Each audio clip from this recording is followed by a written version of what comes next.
will train the very best. There's no better team. I will battle every day. It's always been our dream. Pokémon!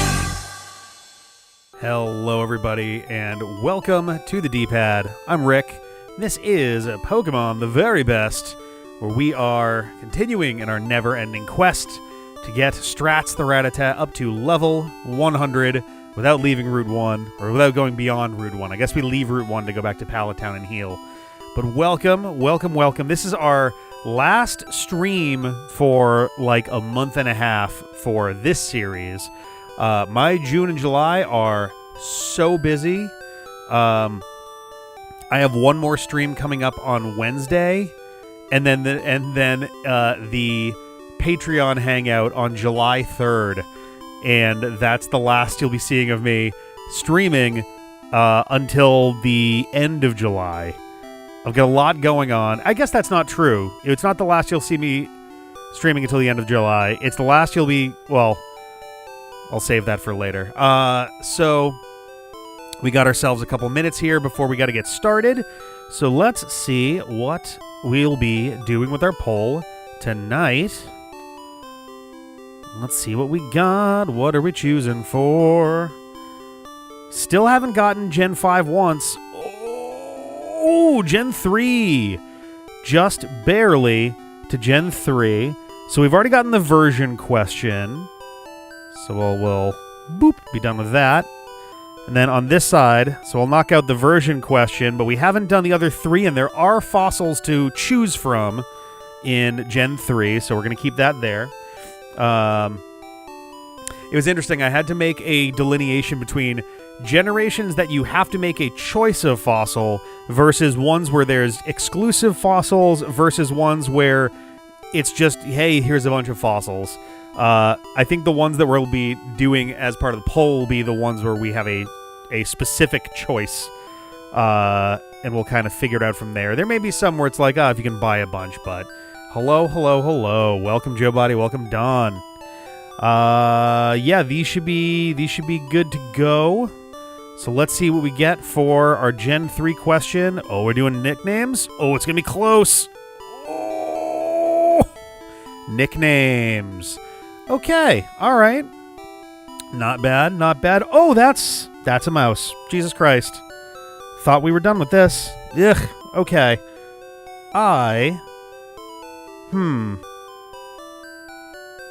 So we live in the middle of the woods. This is kind of a problem that we thought we were good with. We're doing so well on that. We get a lot of spiders, so my brain sees something move and I go, spider.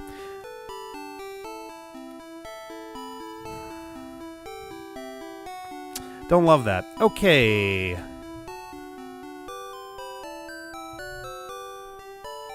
Well, anyway, I don't think I'm going to be... I guess that's... Yeah, I guess we sort of summoned it, huh? Boy. Let me get our shit ready here. We got about 3 minutes.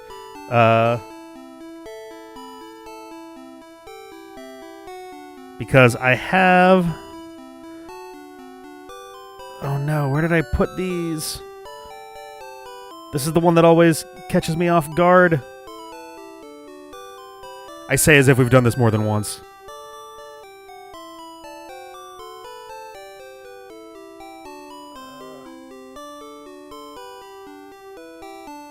I almost got this ready ahead of time, too, just in case. And I was like, nah, the odds of that are so low.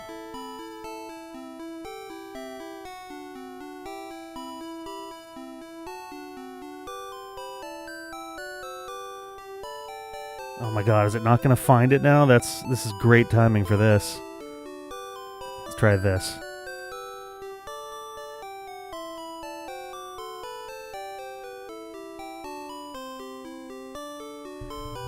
I think my MacBook decided to pull up my older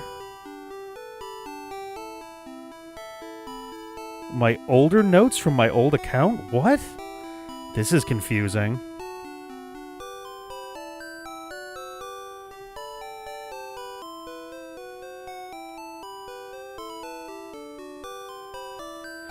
Yeah, this is,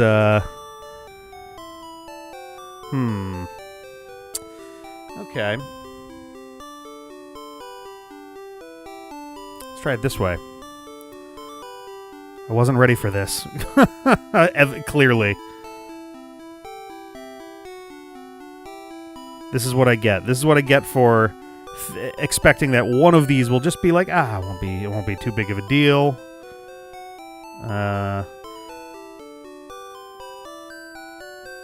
Does not help that I'm like so distracted by the thought of the mouse situation now.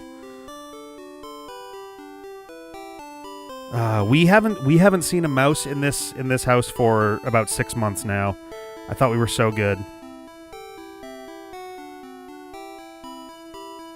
Well, I don't have my usual list set up, so I'm actually going to do a thing that I wouldn't normally do, which is I'm going to refresh the tracker, which buys us another like 10 minutes here. I might cut this out of the final thing just to be able to just to be able to get this squared away real fast here. This is not my finest hour, how we're starting this here. Oh, you get to see behind the curtain for this, too. I might literally just reintroduce... I don't know. I'll figure something out. I'll show you how I usually get this set up before everything's live, though. You can see that on the top left, there's no stats, because it doesn't know what to do with... it doesn't know what to do with anything yet, because it doesn't have anything loaded up. So what I do is I walk in... I tail whip, and then it loads things up because I've used a move. And then I run, and that doesn't count as a battle because I have that as a hook based off of completed battles. And then I go and heal. Hello, Radar. Hello. A bunch of things happened in pretty rapid succession. It's also hot as fuck in here right now. I have the AC running, but everything's currently kind of a mess. So let's see here. Let's fix this.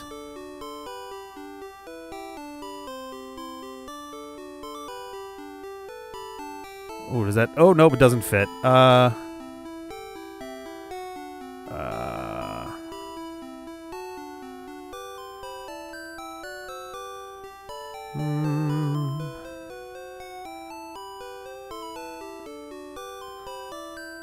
Does that fit? Still no.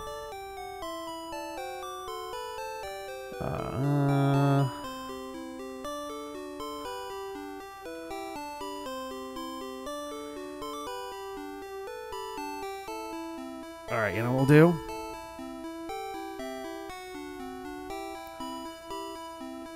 We'll do that. There we go. Hooray! I'm a little bummed because I had a list of not like a list of like, hey, here's the predefined ones, but a couple like ideas for some of them kind of going in, but those are just fully missing right now. I don't know where that file is, just straight up missing from my MacBook right now for some reason, which is not my favorite thing ever. I guess there's no reason to go with any of these predefined. Like, I had some ideas for stuff that weren't going to just rely on what I did for the naming the previous one. And honestly, for Omega Ruby Alpha Sapphire, I don't even know what I was using for a nicknaming thing here. Maybe 90s, but like my starter was named Buddy Israel after one of the characters from Smokin' Aces, and that was not in the 90s. So I might not have had a particularly strong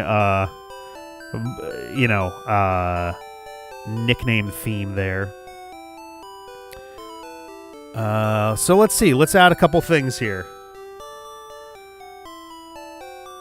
Let's go. Let's add Greek for the alpha. Oh wait, no. That's alpha and omega. I guess we can keep that anyway. Ruby Sapphire. We can do something to do with gemstones. There was what was the other option? What did Joe say earlier? Nickname theme is spiders. We can add spiders to the list here. Why the hell not? I can do some spider research as stuff is going on. Fossils are only a single choice in like Gen 1 and 3. I have it down as Gen 1, Gen 3, the first Gen 5, and Gen 6. Because it does give you a choice between them for those games, as far as I can tell anyway. But we're not doing, let's see, scrolling through these.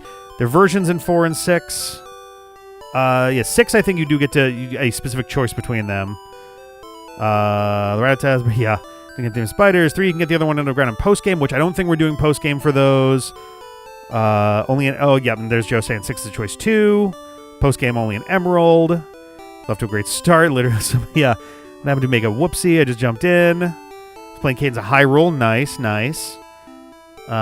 Game is really tight. Hopes at the end of Oh, for Cadence of Hyrule. Yup. And plants and animals match the environment. Oh, that is good. Yeah. Flora and fauna.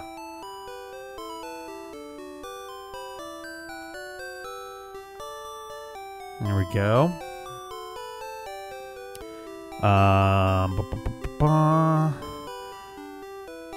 Spent half an episode to explain why Tricky was called Buddy. It was really had like 4 separate reasons. Did I? All I remember is Smoking Aces at this point. Flora, fauna, and Merryweather.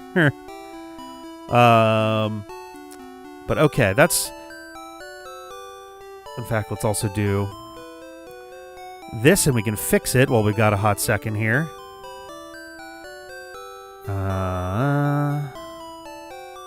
Whoa, that's very tiny. Make that a little bigger. There we go. And I can manually change that size later as need be. Also going to reluctantly alert Sarah.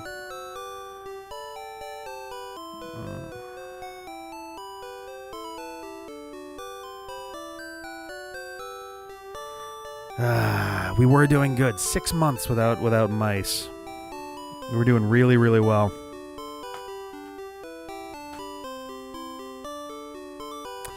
Okay.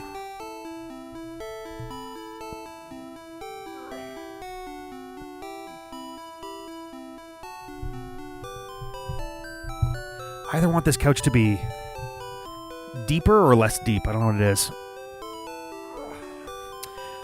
So I'm not including remakes. We're doing base versions only, with the exception of we are playing both sets of Gen 5, and Ultra Moon and Ultra Sun are viable options, and in fact, we've already chosen Ultra Moon.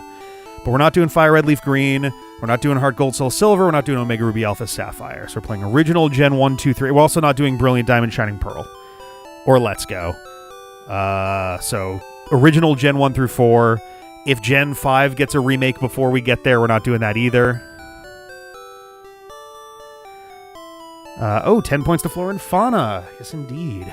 We got about 2.5 minutes now before we get in there. I might just keep all of this in the in the final thing. I don't know.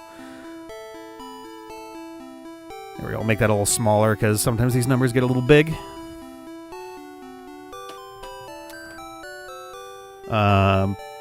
Spiders would be such a funny theme, like on One Piece. One group is all ancient animal transformations we got.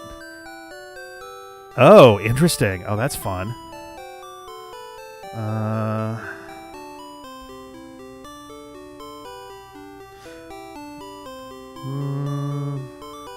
Let's see. Just communicating with Sarah real quick. Oh my god, if my phone would fucking...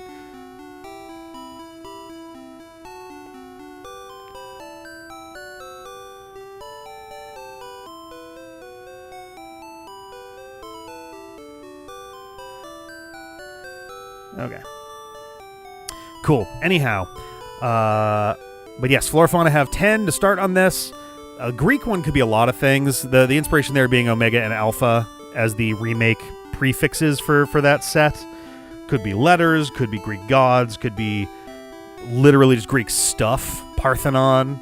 Could be Greek foods. Get a gyro in there somewhere. Actually, is Spinda Gen 3? I think Spinda's Gen 3, isn't it? That'd be perfect. Call Spinda Euro? Oh my god. Yeah, holy cow. It's magic in progress. I'm like already sweating, Jesus Christ. Though granted, some of that's probably stress now. Also, for what it's worth, we are playing Pokemon Ruby. We are playing Pokemon Ruby for Gen 3. That was decided in an earlier stream. If that matters at all, if you want, if knowing that we're going to have Groudon makes a difference, then that is what it is. But at last we can get this party started. I also got a hat.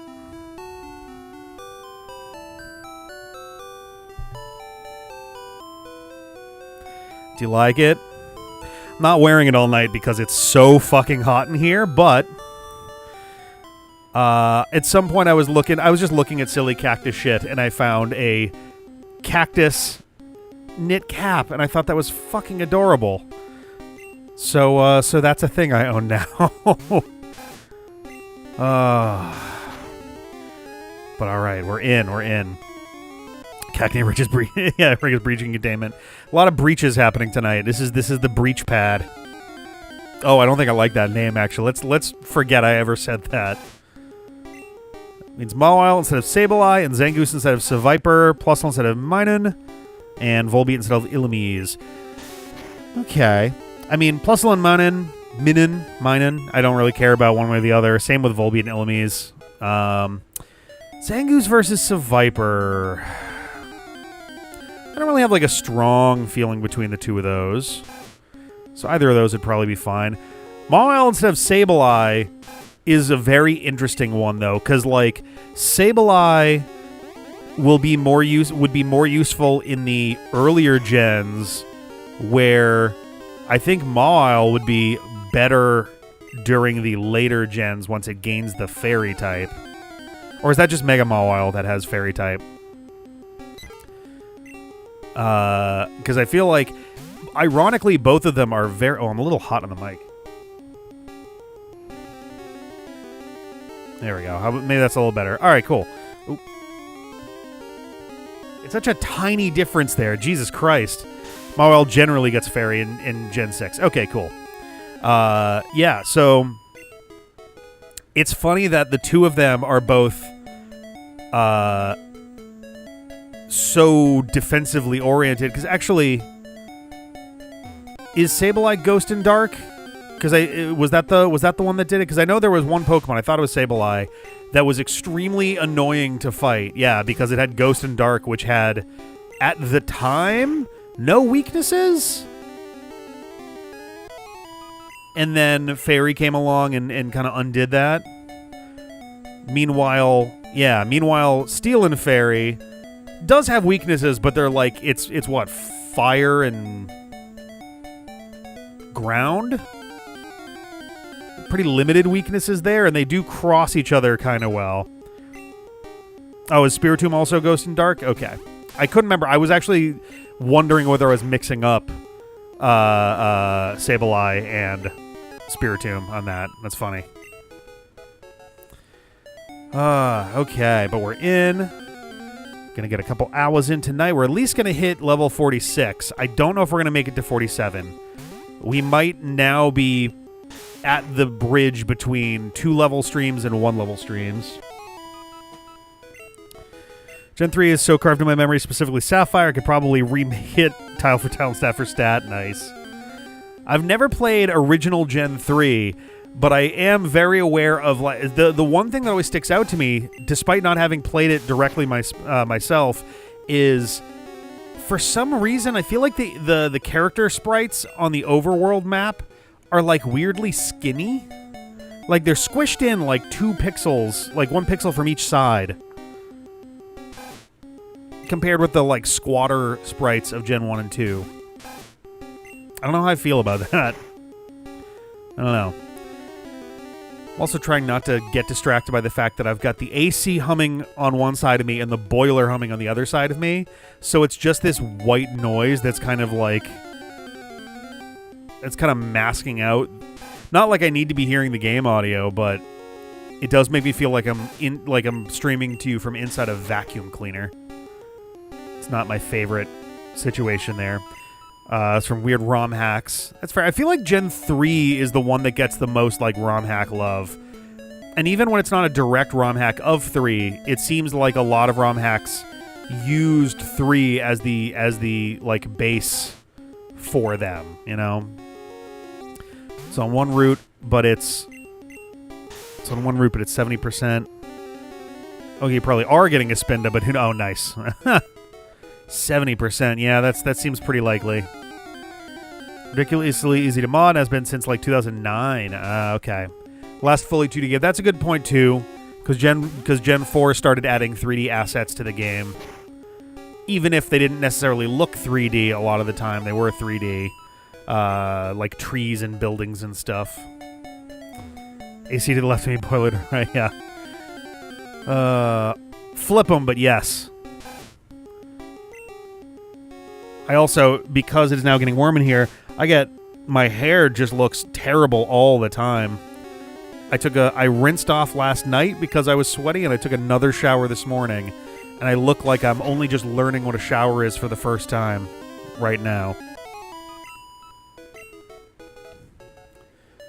Oh boy. Boo-da-boo-boo-boo. There's a part of me that would love to get a better polling system set up for this, but I've kind of grown attached to the charm of just the little text-looking thing at the bottom there. I don't know. It's grown on me. I like it too much.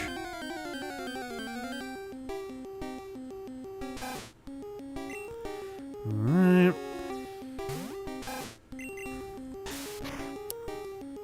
I guess you how my haircut looks halfway between 2010s and neo-Nazi and Zoomer broccoli cut.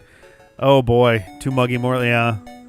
Oh, yeah, once the humidity starts doing stuff, my hair gets some weird. It really depends on the length for me that decides what my hair is going to do as a result of it. Oh, I realized I need to double check my math on the expected experience per fight. Because right now, it says 23.3711. I meant to do this before tonight, but I was looking at it, and elsewhere I found a different number from calculations I'd done before, and now I'm like, did I do my math correct, or did I fuck it up somewhere and not notice until later? So that number may change at some point. If it does, it'll happen for the next stream. I hope that the experience average is less, because I'd feel less silly about us not quite getting to 23 in the first place. Oh my god.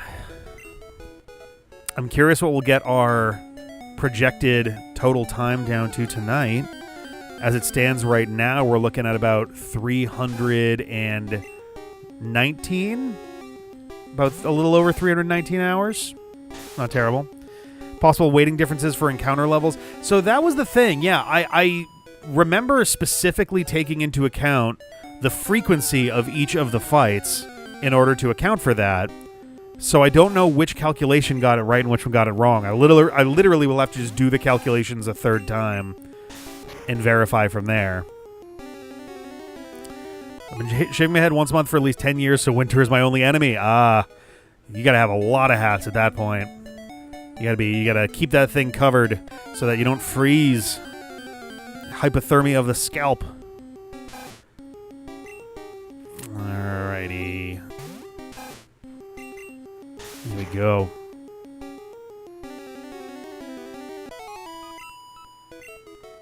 I am curious about at what point I will inevitably start seeing my hair go away in one capacity or another.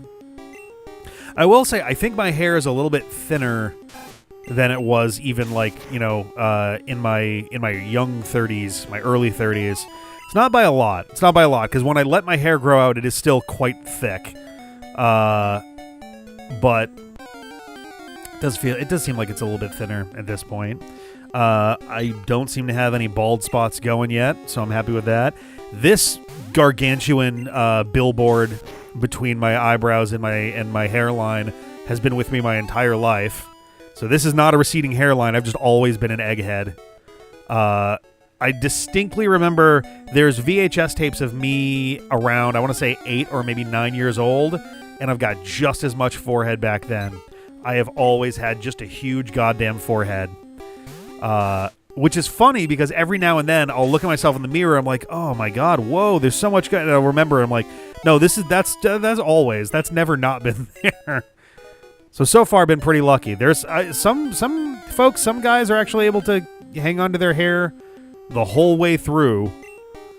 I would like to do that if I can. I'm not vain about it. It doesn't really it's not important to me in that sort of way, but just for convenience sake, I don't know. Or even just for consistency's sake, just to be able to not have to worry about how to do stuff with a different hair setup. I don't know. Getting one of the umbrella hats. Oh, yeah. I'm bad enough at putting on sunscreen normally. I don't know if I could deal with shaved head. Yeah, I would probably burn the shit out of my head, out of the top of my head, if I was fully shaved.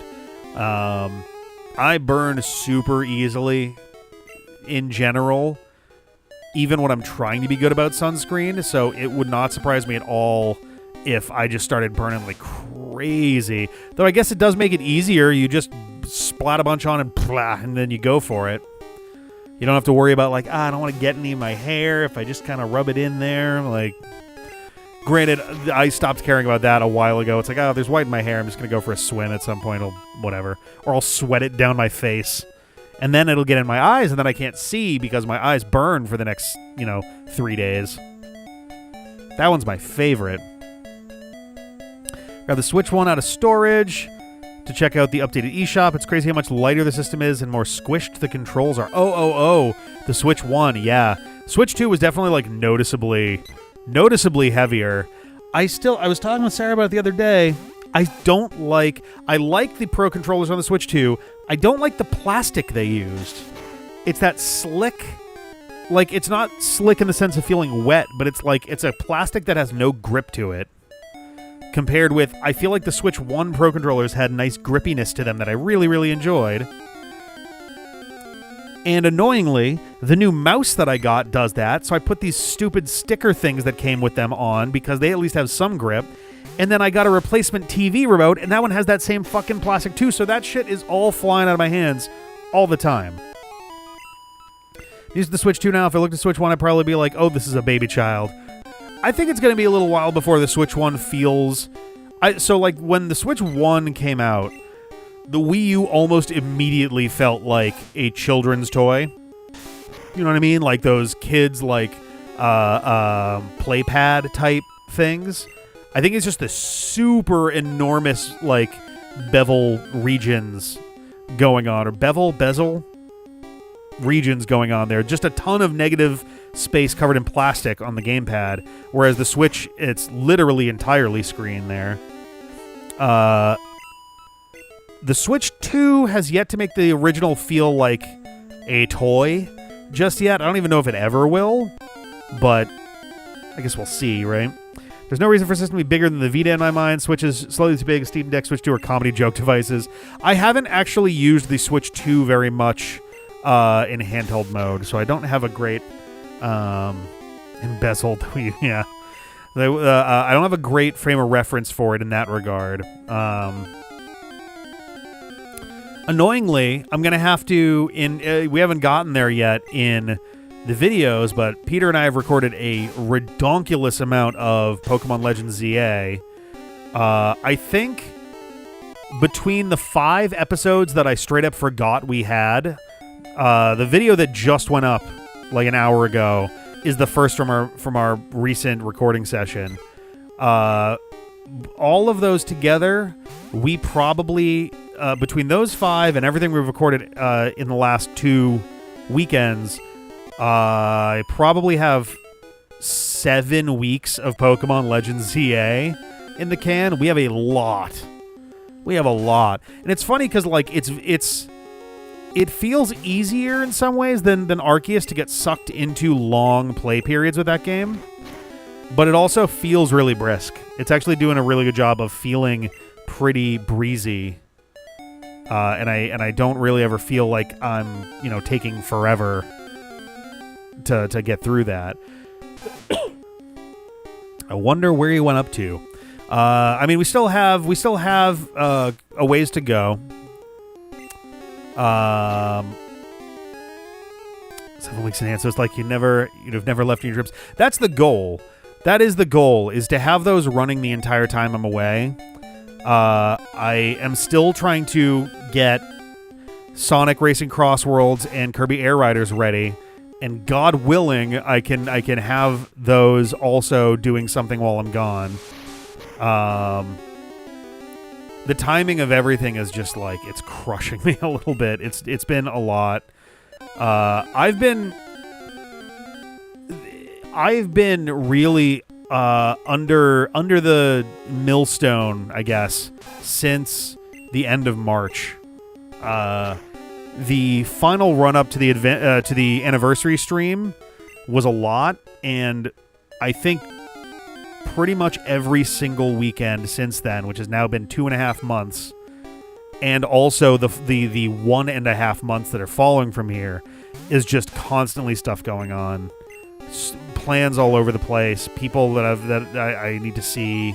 Appointments for things. Trying to coordinate stuff about I'm getting a car. Hopefully this week before I go. Just an enormous amount of stuff. So there's been very little rest. Very little editing that gets done. I'm sure you've all noticed. I'm looking forward to getting back to normal.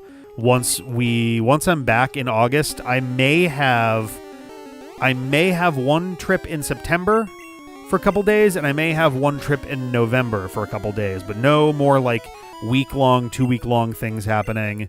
Nothing like that. But I'm looking forward to being able to get back and have things slow down a little bit. I guess depends on how much time you spend on the side stuff, but I guess if you don't want to be specific about it, what was the type focus of the last major trainer you fought? I'm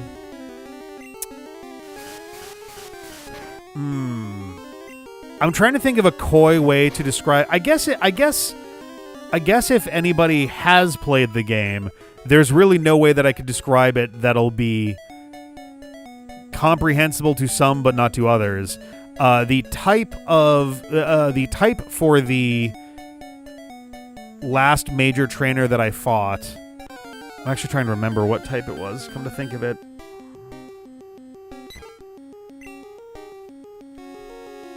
Alright, I'll put it this way. No, I guess types are better for this. I believe, if I recall correctly, it was a few types is the problem. I would say that generally... Okay, let's see. No, that won't work either. Damn it.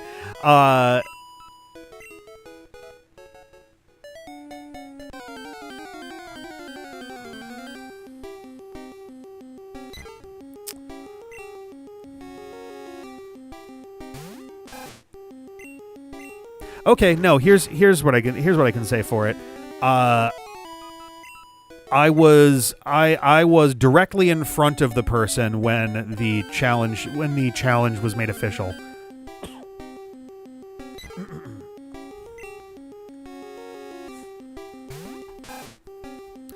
To the point where in the episode I openly verbally suspect that there may be some shenanigans at play with that.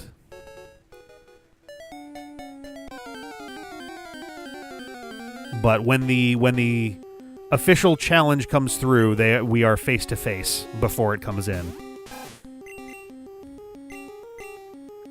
If that is a useful description. And ironically, I'm not spending much time doing side stuff. I've actually been the missions have been piling up on the map. I've been talking about that too. We've been mostly for a good chunk of the 27? No. 29? 28.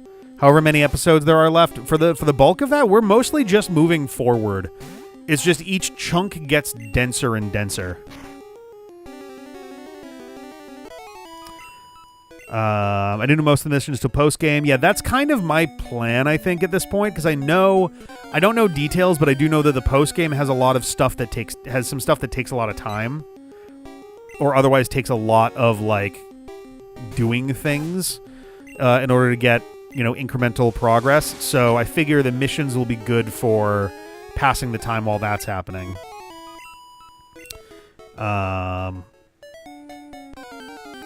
There's something right after that battle most people complain about, but I think it's good for the pace of the game in the long run. I don't know if I'm trying to... I forget whether... I think we stopped basically right after the fight. We had our fight, we went back to Hotel Z. There was some interesting resolution type stuff. Very cheekily done. And there's a battle coming up. With our friends.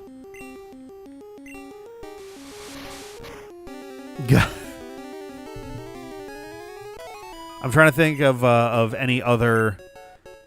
I don't remember whether the main type for them is poison, but I think I'm trying to remember. I think it's poison, but I think they kind of have that as a main with some secondary types going on. Like recurring secondary types. Is it poison? Okay. I was trying to remember the Pokemon that they used, and I was like, wait, that's not a poison type though. And then this one, it is poison, but also it kind of feels like they're leaning in on a different type with that, but it's, whatever. Oops. But yeah.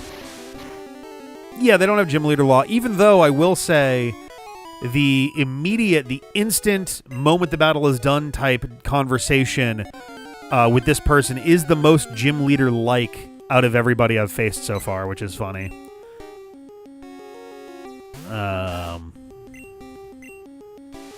Yeah. But I am excited to get back into it. It's been nice to get into it. We have... Let's see. I think we've got recorded up through... I think we have... Am I counting totally wrong? I am counting wrong. It wasn't 7 weeks. It was... No, I guess it was 7 weeks. Yeah. But we've also gotten through 1 week. We're starting a second week. So we have...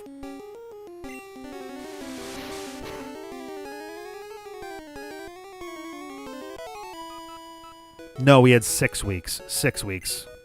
Not 7. Because I'm just like, my math is not coming out right. What the hell is happening here?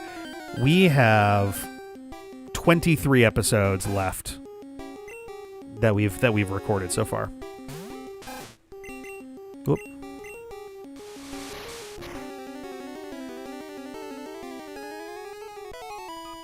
Okay.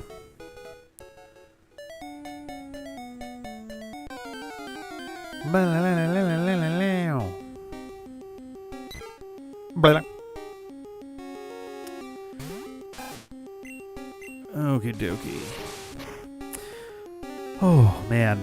I am definitely going to need to get a fan in here that's actually just pointed at me. Because, like, the AC is currently set to 70 degrees and constant, and I still feel warm in here. And if I'm going to boot it up. You guys let me know if you can hear this. Whoop. No, damn it. There we go. It's up a little bit more, and we'll see if that's audible on mic. Favorite Mega so far? I would actually have to sit and think about that one. If it includes classic ones, there's definitely a few that we've encountered that I'm a fan of. I would have to actually sit and look at a list, I think. We'll get there, though. That's okay. It is funny. It is definitely kind of funny actively streaming. Oh, happy 30 hours, by the way. It is It is pretty funny to me that I'm actively playing one of the first pair of Pokemon games to be released in the States here, while simultaneously putting up videos for the most recent Pokemon game released, 29 years later.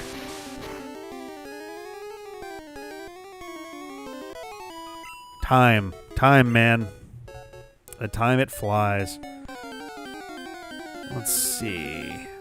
Okay, we're probably going to need 2 more trips back to Mom before our next level up. Maybe even a third. We'll see how it goes.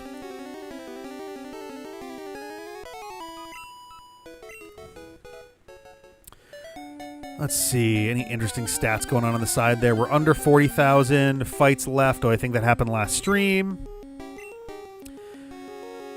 We've made it briefly under 319 hours total for our projected run.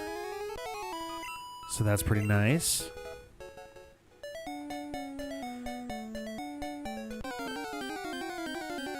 Yeah. There's a hair in my mouth. There we go. Got it. I was like, what the hell is that? What's going on?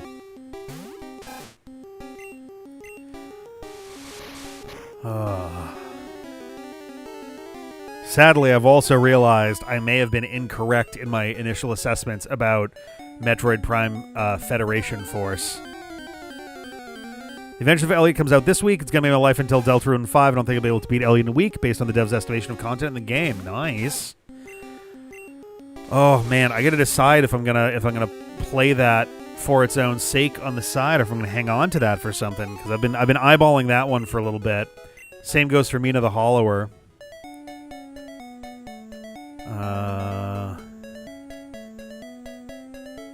Yeah. I need to like take a closer look at it again. There's so many games coming out right now, mostly at the indie level, that I'm extremely interested in. And I can't keep up. I can't keep up with any of it.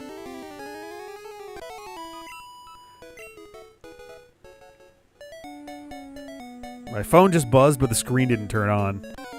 That's new.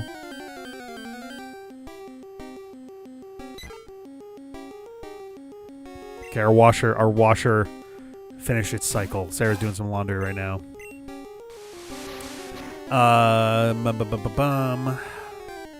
What was I gonna say? But yeah, Federation Force. I did a little rooting around, and it's it's gonna be a little bit annoying. It already is a little bit annoying, and not in the worst way. There's been a couple missions that have been remarkably tedious, or a little bullshit. Most of it's been all right so far, though. And now that we know about the Lone Wolf mod, I don't have to, it's not going to be as big a deal there, but I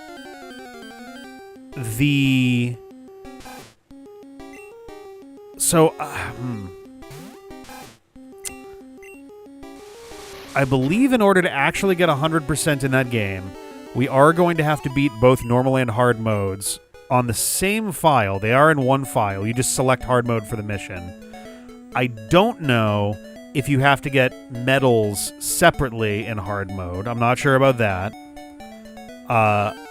But you definitely need to at least clear stuff in hard mode, and the reason for that is the paint jobs that become available to you, they become available to you at random every, I think, 5 medals. I've seen conflicting reports saying 5 or 5 to 6 medals that you gain, and it's not necessarily new medals. It's just, anytime you pick up medals, there's an invisible counter going on in the background that's randomly picking stuff based on those. And there may be a point where we're literally just taking whatever the easiest mission is and grinding out medals to kind of gotcha our way to our paint jobs, which is not the best, but also we did a mission this past week that was like 7 minutes long. So that's not too bad.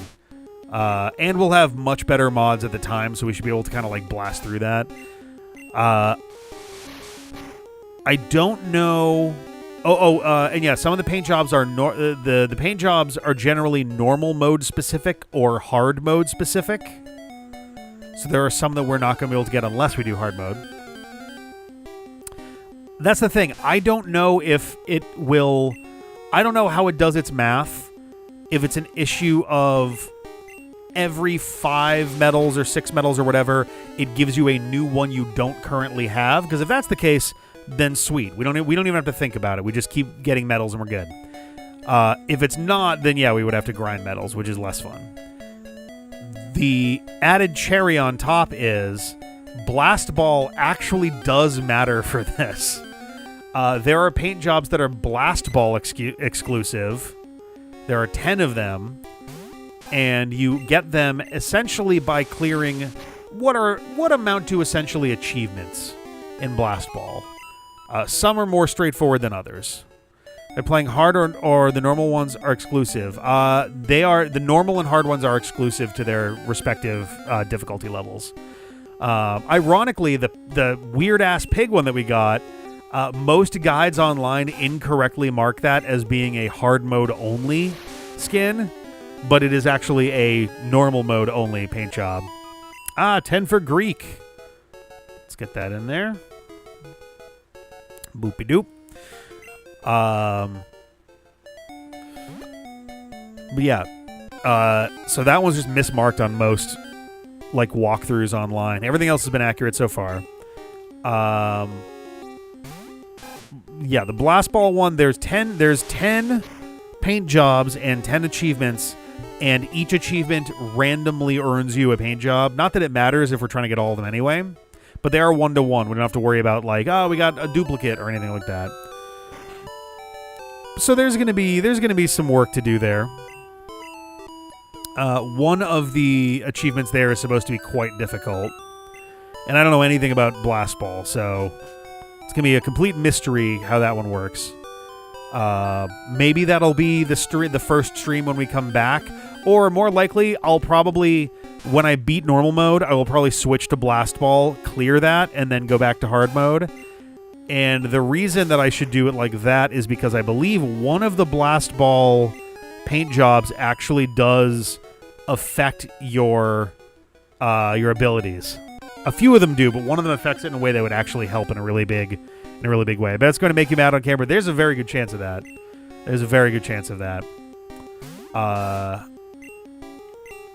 And I don't know what to expect. The good news is, though, it's the last speed bump. It's the last speed bump before Metroid Prime 4. As soon as we're done with Federation Force, we're diving headfirst into 4, and we're not stopping until we're done. And I am very excited about that. It does make it a lot easier to keep chasing the carrot and keep getting the stick when the carrot is that close. You know what I mean? Like, it's going to be... it's going to be on the horizon for the whole time we're doing Federation Force, because the moment that thing is done, it's Prime 4 time.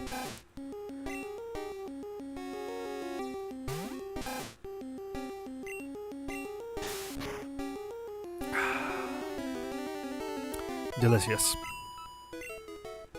Ooh, our average experience is dropping. No.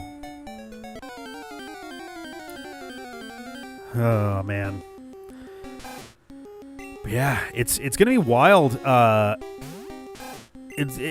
think because Metroid Prime Hunters and 3 got so tangled up in each other, thanks to the 3DS briefly breaking, it just kind of... And that was in the middle of all the other chaotic shit going on at the same time. It just, like, I didn't realize how quickly we were moving through that stuff. We're not moving through it, like, incredibly fast. Like, we're certainly taking longer with these than we did with the original Screwy Let's Play, but also these Prime games are just longer than standard Metroid games. But yeah, whenever we're done with this one, we're into Prime 4, and then the Screwy Let's Play, in all its forms, is completely done. And at that point, I'll have played every Metroid game. Not just played, but 100%ed every Metroid game, with the closest asterisk possible being the Metroid game in Nintendo Land, which I don't even know what that. I think that one does have like specific stages to it, but yeah, it's gonna be weird having the entire Metroid series in the rearview mirror and just kind of waiting for the next one, because clearly anytime a new Metroid game comes out, we're gonna cover it now, because why wouldn't we? Metroid games will probably wind up being streams, just because I've done all of the Metroid games as streams. And that, kind of makes the most sense to me as far as just, that's how we've done it. I don't know where the story of Prime 4 ultimately goes at the end of it all, but I know that at the end of Dread, we have one of the other, at least one of the other, a space pirate craft escaping the planet before everything went to shit. And the Screwy Let's Play Star is a fun way to celebrate Prime 4 finally getting released. So there's been two Screwy Let's Plays. There's the original Screwy Let's Play, which was back in 2021 for when Metroid Dread was announced and launched. And then this is, the one that we're doing recently is the Screwy Let's Play Prime, which is all the Prime games in the lead up to Metroid Prime 4. But yeah, it's very weird to think that it's basically coming down to the end. I think in total we've got around 16 games between the two, because the original series was 1, 2, 3, 4, 5, as well as remakes of 1, 2, and other M. So that makes 8 games. This one is going to be Prime 1, 2, 3, 4, Pinball Hunters Federation Force. So it's 7. I don't think I'm missing any there, so it'll be 15 in total then. But yeah, it's crazy to think about. But it's been good. It's been good. I do, in hindsight, and I think I said this during the original Screwy Let's Play, I do regret not playing Metroid games more. Even just growing up on my own, the first two have aged pretty rough. I think the first one in particular has aged pretty awfully. Like, it is very much a game of its time. Clear example of Nintendo hard.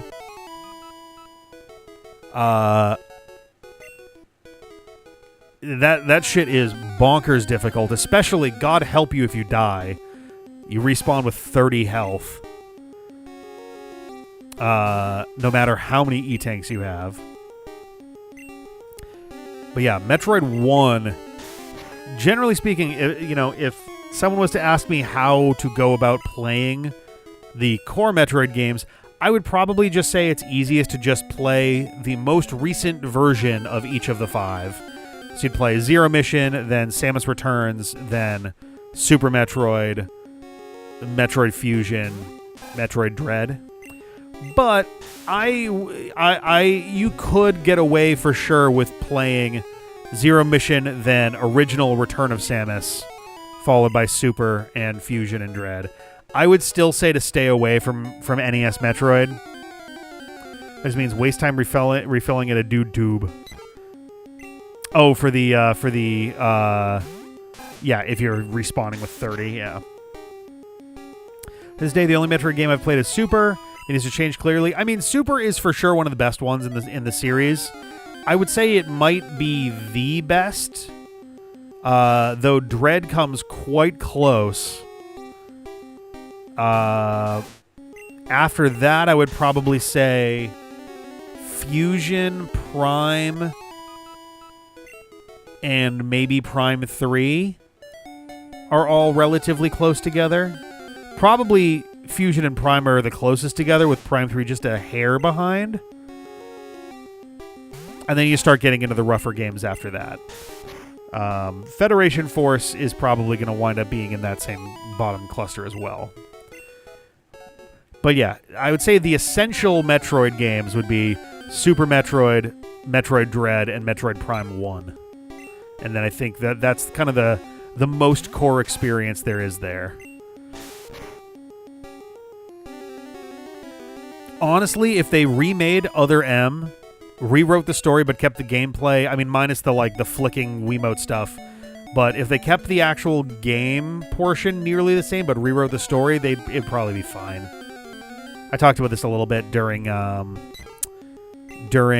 sharing with Shell Shock last night. The subject was E3, the Rise and Fall of E3, but we definitely got into a couple other conversations along the way. We also talked about the Wii U. There's a bunch of stuff that we talked about. But yeah. Super, Dread, Prime. It's so easy to sink into this thing. There we go. This is a little more comfortable.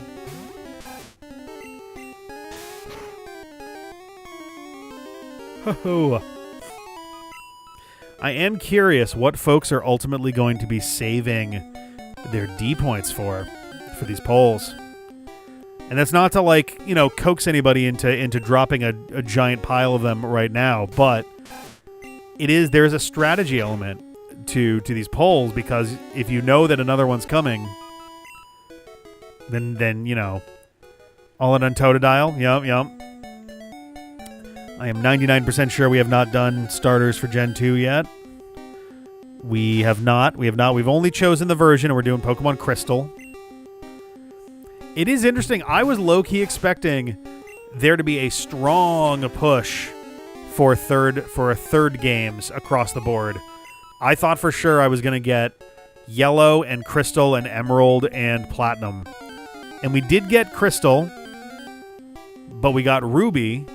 And we got Crystal and Platinum, but we got Ruby for Gen 3 and Blue for Gen 1. So we got half of them.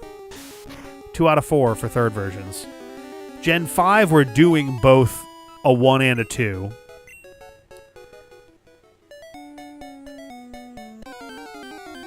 And then from Gen 6 forward, Gen 6 just has the 2 base games and nothing else. Gen 7 has the Ultras, which replace the base versions, and we're doing Ultra Moon for that. And then from Gen 8 onward, it doesn't seem that we're doing third versions anymore. It's just DLC.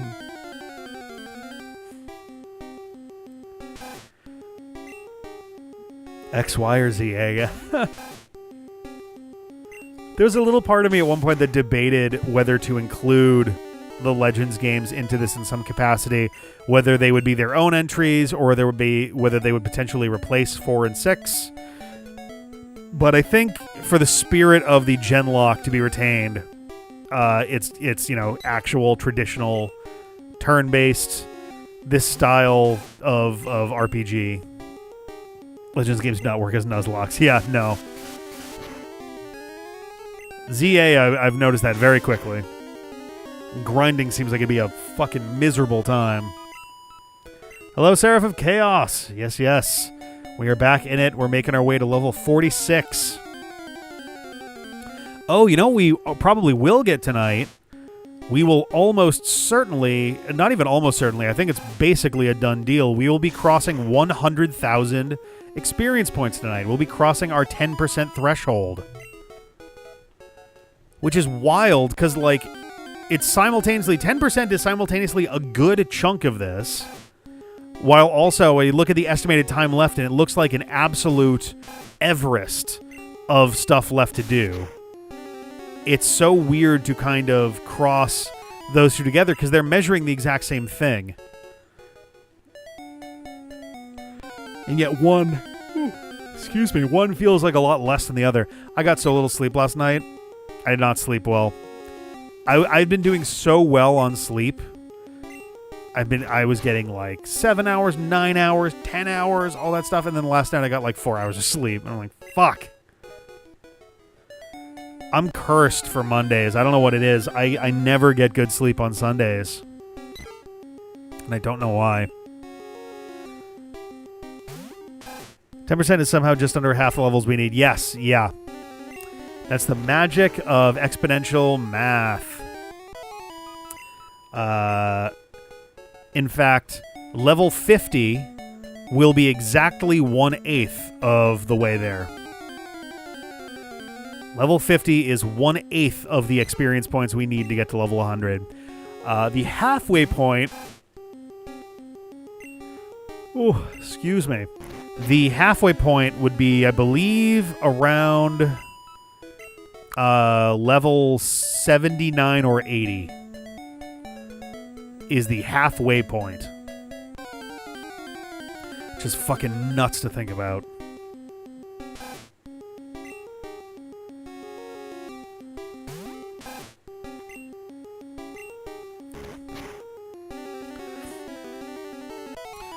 But I'm curious at what point we're going to reach the moment where we can no longer reliably get a level in a stream anymore. I still think most streams are going to get levels in them for quite some time, but 500k is between 79 and 80. Yeah, because 80 is 512,000. And yeah, 79 is actually a pretty decent chunk below that if I'm I guess 79 is actually maybe closer even.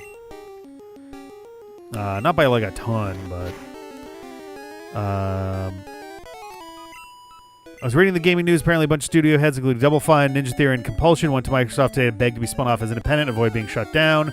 Yeah, I was hearing about that as well.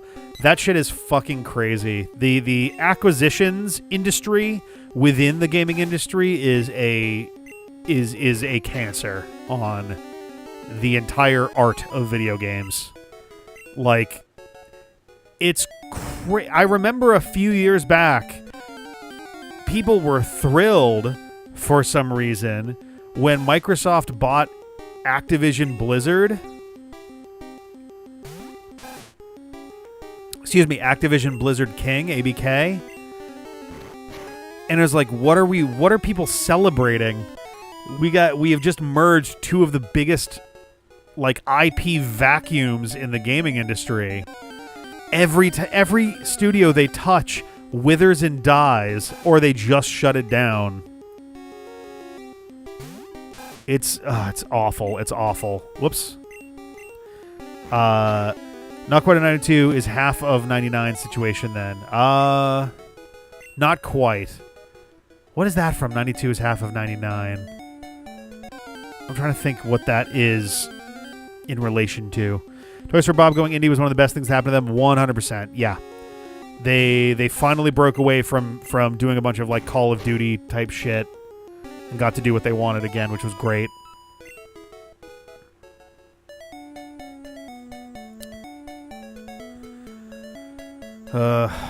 I just fucking hate it.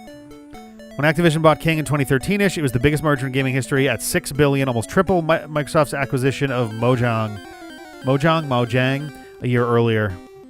RuneScape, the XP growth means that the amount of XP you need basically doubles every 7 levels. I see. Okay. Jesus Christ. That's an interesting exponential growth. 7th root of 2.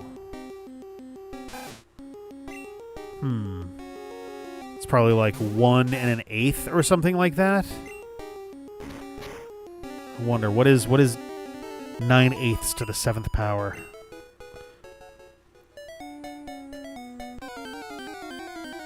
Let's see here. I'll figure this out simultaneously. Oh, it's less than that. Okay. I was debating like 1.1, but that seemed like too little.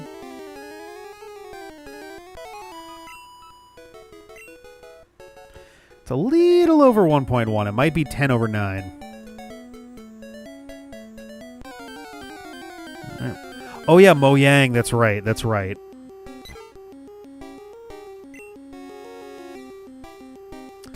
a little under... That's interesting. So it's between 1.1 and 1.11. as the multiplier per level.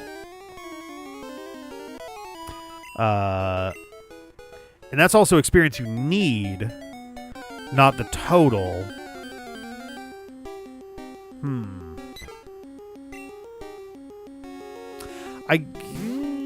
Yeah. I was going to say, that actually might be very similar to Pokemon's one, but I don't remember.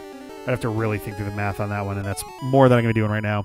Especially as they keep squishing requirements for lower levels so often. That's fair, yeah. Maple Story has levels to be quite similar to each other usually, but there are jumps where you hit threshold every 5 to account for access to more powerful areas. That makes sense. It means that you can not have like a literal physical key for stuff, and you have a figurative sort of locking mechanism by doing that. I think that's fair. Have a good lunch. All right, we're over to just quick attack again.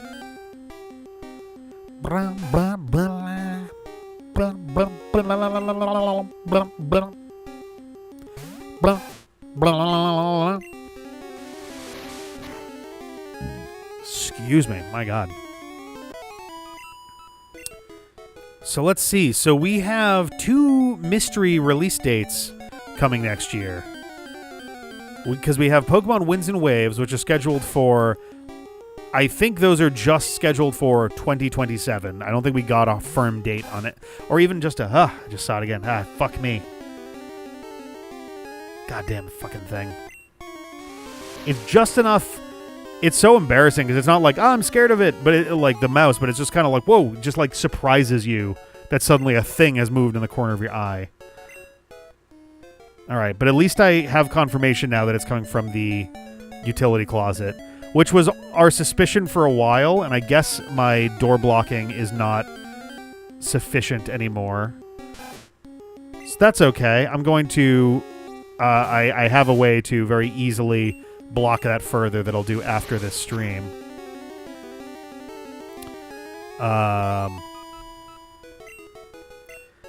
Fucking things. Blech.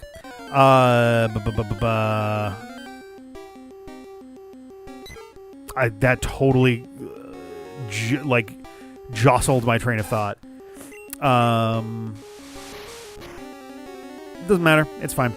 No. Mystery release dates. Yeah, I don't think we even have an estimate on release window for other than 2027 for Pokemon Winds and Waves, as well as Mega Man Dual Override, aka Mega Man 12.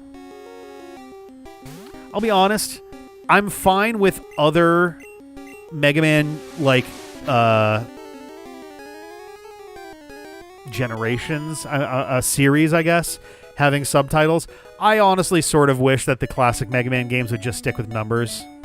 There's something about it. It's a very passé way of naming games, but Mega Man stuck with it for over 30 years, and now we're actually getting quite close. Next year is his 40th anniversary. I think we could have gone with keeping the numbers. I think it would have been cute. And yeah, Japan had numbers with subtitles. That is true. I wonder if in Japan, is it also just Mega Man Dual Override, or is it Mega Man 12 Dual Override? I actually haven't looked at that. People sometimes forget Mega Man and Base as is. That's true. And also it itself has a sequel. That was very good. Wasn't amazing, but honestly, it was better than I thought it was going to be.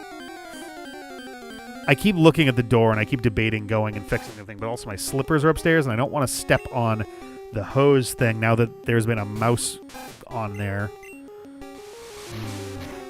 It also might take a minute, and we've got all of these stats things moving. It's going to be literally the first thing I do the second we're done streaming, though. When Activision acquired King, it was actually the second biggest acquisition in history. I forgot that Activision merged with Vivendi Games. Oh, that's right. $18 billion. God damn. Facebook purchasing Oculus for $2 billion. Oh, man.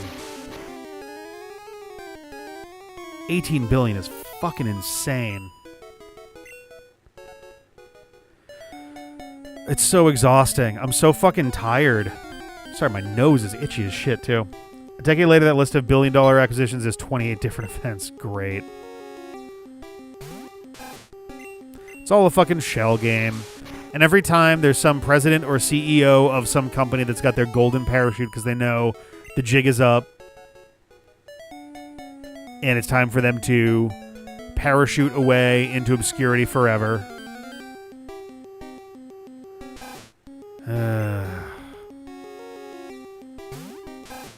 God damn. Makes me sad. Makes me very sad. Alrighty. Let's see here. So what's interesting about the mouse situation, I'm just thinking about it. So we were able to reduce the mouse population by quite a bit back in like December. And then by January, the traps weren't really catching any new mice. But we were still occasionally hearing mice between the ceiling and floor of, like, you know, the next floor up and all that. I haven't heard that much lately, and I usually do keep hearing them. So I'm kind of wondering if we're down to, like, the last mouse that's in the house. We had steel wool. We had a guy come out and, like, put steel wool in some suspected areas where mice were getting in. So it's totally possible that there's been a cluster of mice that have been trapped in the house since January. And because we were keeping doors closed in a very specific way, they were kind of stuck between walls and floors and things. And they've been just barely managing to make it since then. So I sure hope that we're down to one. That'd make me very happy if we're down to our last mouse. Hot damn. Wouldn't that be great?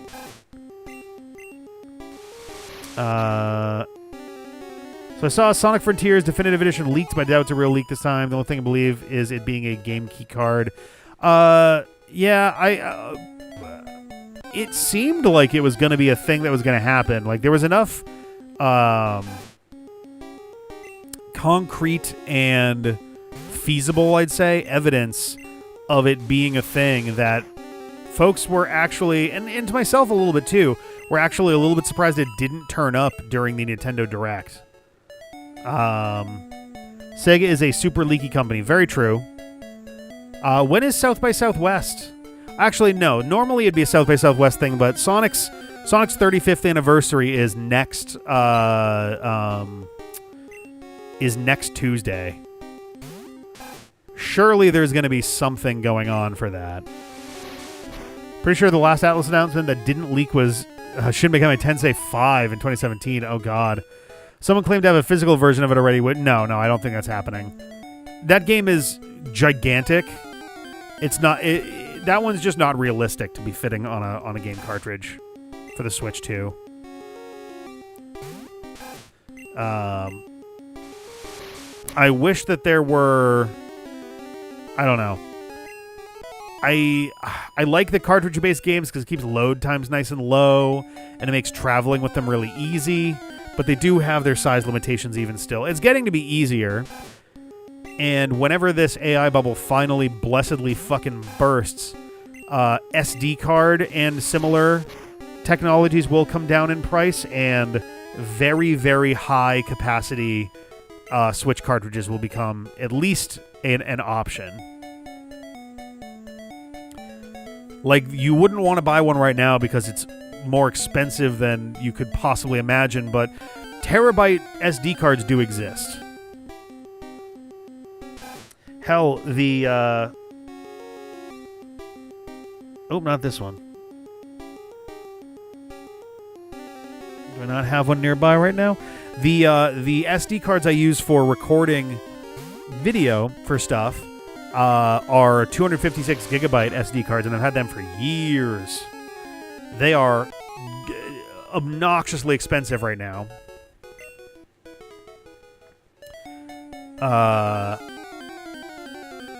They are probably more expensive than they were when I first got them, which is annoying because right now I've only got one of them that works properly, which means, for example, that when I'm recording Grand Champion videos, of which I am about halfway through.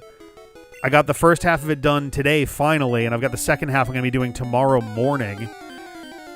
and then very quickly editing and exporting that so I can finally go up online.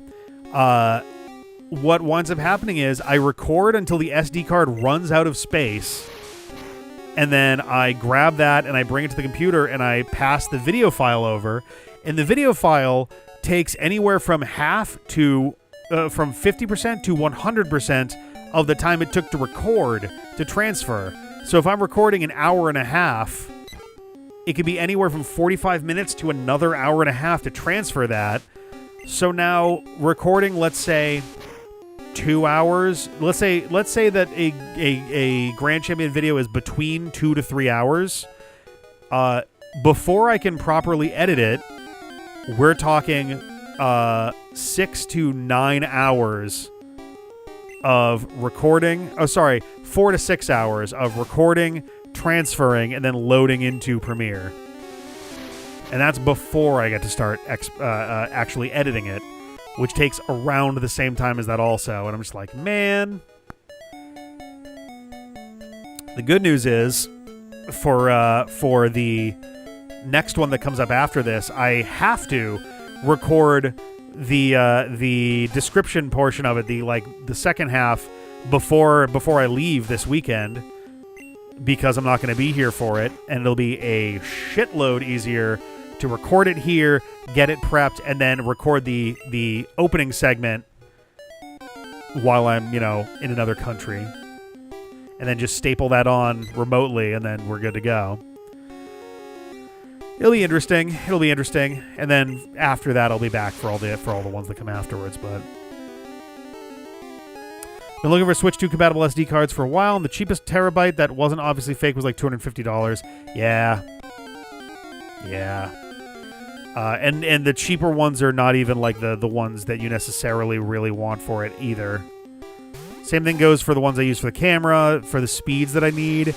Mine were in the ballpark of like $100, maybe more. For the ones I was looking at, I do like SanDisk. I think everybody does SanDisk at this point, but SanDisk, 256 gigabytes, all that jazz. I would love to get myself a terabyte one that I can use for this camera, because then we're talking like, at that point, we're talking, potentially, 7 or 8 hours uninterrupted, which I would never need. But I could do that. Or at the very least, I wouldn't necessarily want it to all be one file, but I could then stand up, cut the video, start a new one, and then, all right, cool, I've got multiple files, but I don't have to, offload before I can do another thing. I didn't mean to still be up here when I am out of attacking moves, so oops. Although we're about to get to 4,200 fights. Oh my god, literally the first patch of grass. I got smaller SD Express, but I think that's enough for me. Yep. SD Express, I think, is the one that is recommended for the Switch 2. I don't remember. I'm still using the one that came with it because everything's too fucking expensive. Do you think the AI bubble will burst soon? Because come on. Yes and no. Parts of it are on the brink already. Sora going down is a pretty good first domino. Not just recommend, it's the only option. Okay. It's I thought I remembered that people are saying that you wanted to use SD Express. I didn't know that was the only one. But yeah, no, Sora coming down is very much the first domino in all of that, as everybody, including the AI companies, are simultaneously realizing that this shit isn't paying for itself, and it's way the fuck too expensive for regular people to just use. And even in an engineering standpoint, I don't want to talk too much about this in any sort of specifics, but folks at my work use AI. I don't. I've managed to avoid it so far, and I'm kind of hoping to keep it that way if I can.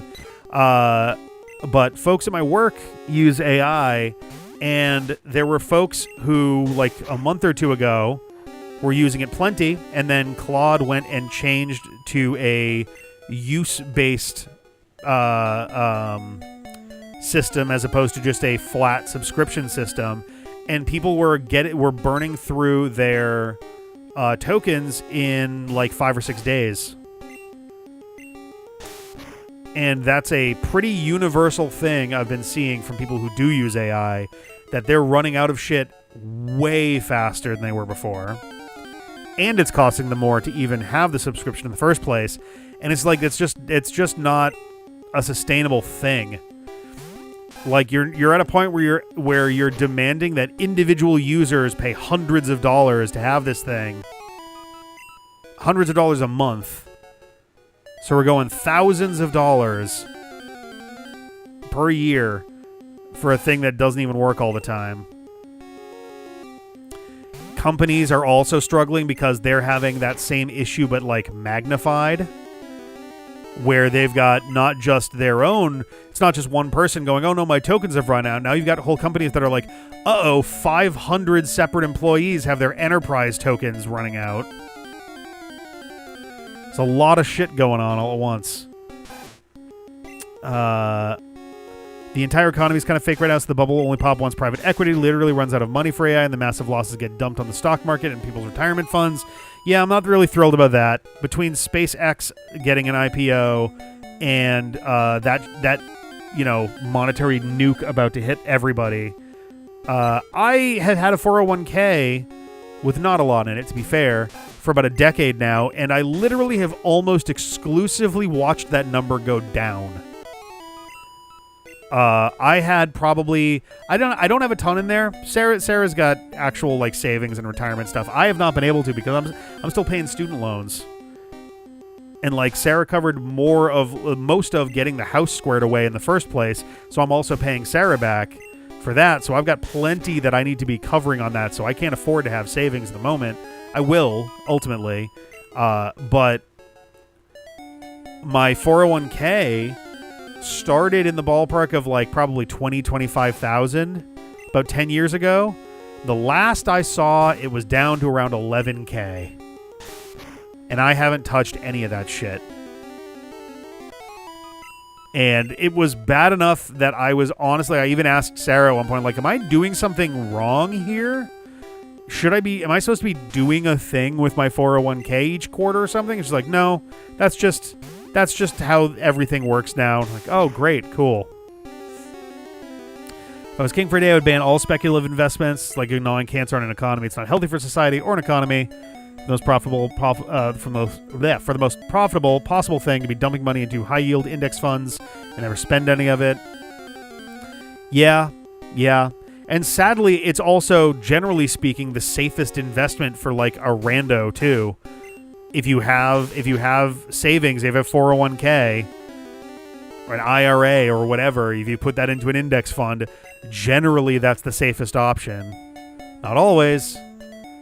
It's currently not a very safe option because a bunch of those funds are putting money into SpaceX. And that shit's going to detonate any day now.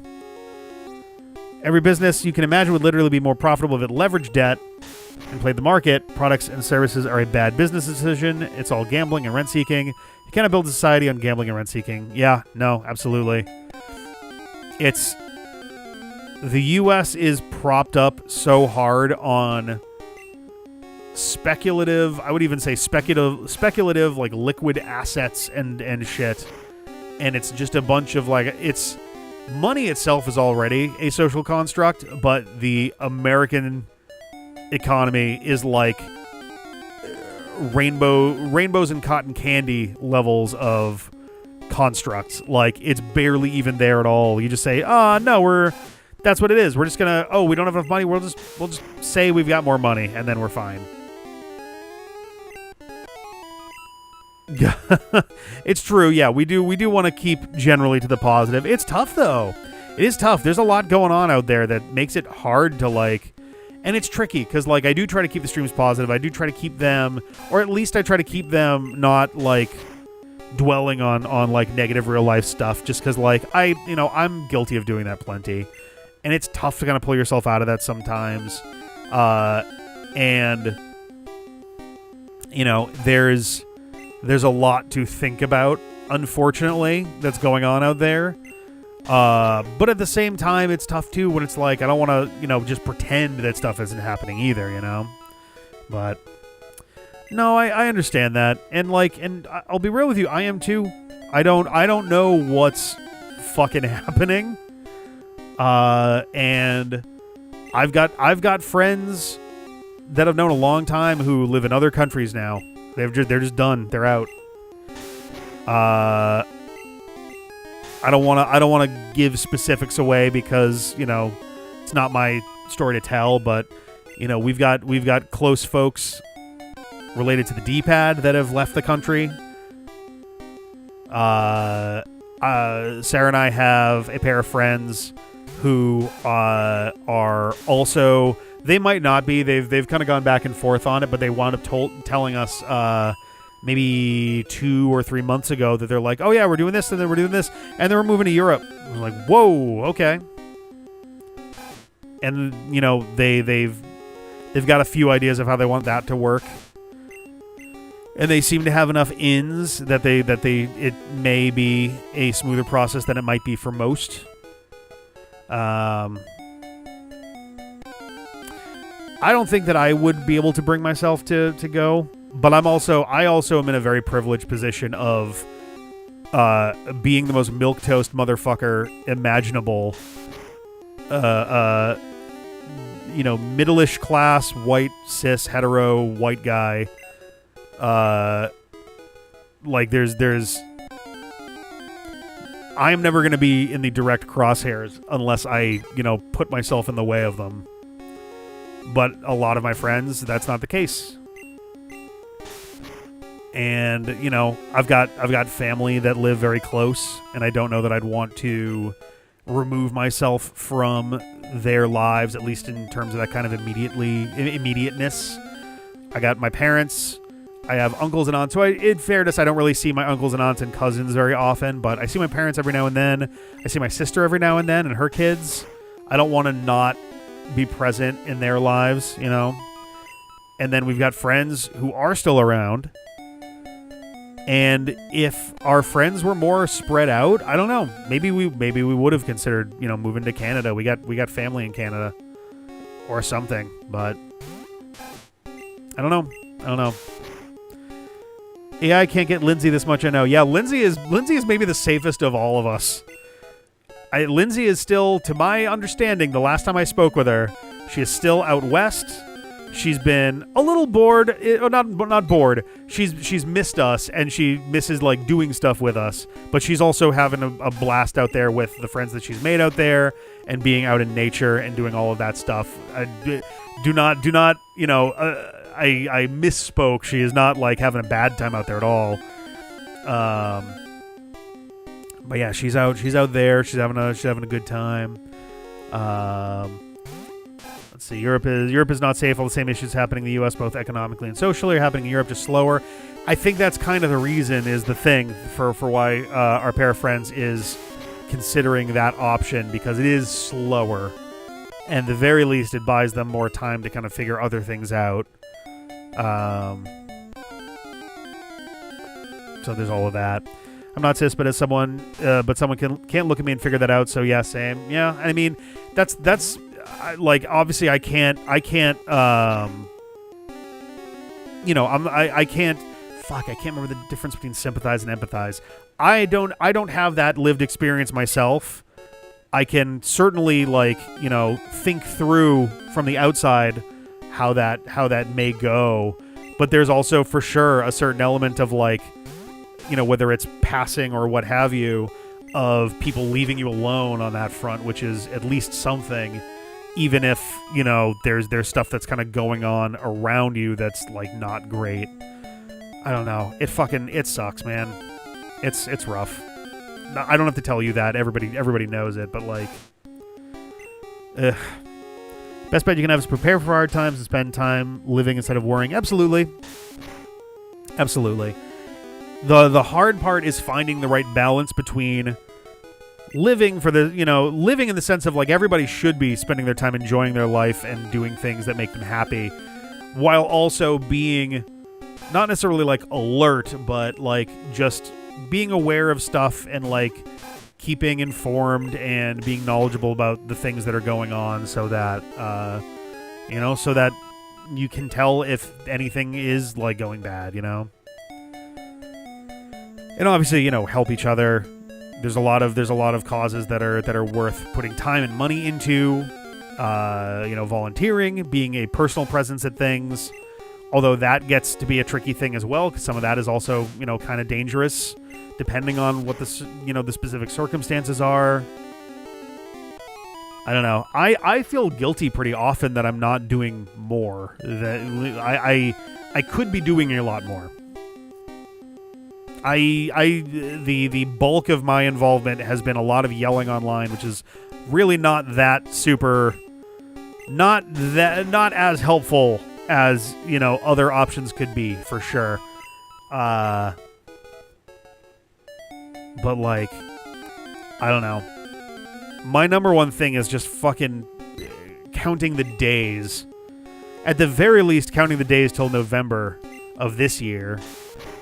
Not that I'm expecting, the Democrats to come in and fucking save everybody and hooray, everything's perfect and wonderful, but any kind of breaks on this runaway train would be nice. I'm living it up. I have a good job. I have no loans to pay off. Ooh, jealous. That is very good. I live under someone else's roof, but still have privacy half the year. That's not too bad. I got that Catholic guilt, though. Don't you worry. Yeah, I can relate to that. I got that instilled really well from an early age. I've got a horribly guilty conscience. Does not do me any favors, though it does make me very, I was going to say conciliatory. That's probably not quite right. It does make me a bit of a people pleaser, in the sense of like, if I fuck something up or if I'm worried that something might get fucked up, it tends to live in my brain while I try to fix it, make it right until I'm able to, or at least able to do something else to make it right.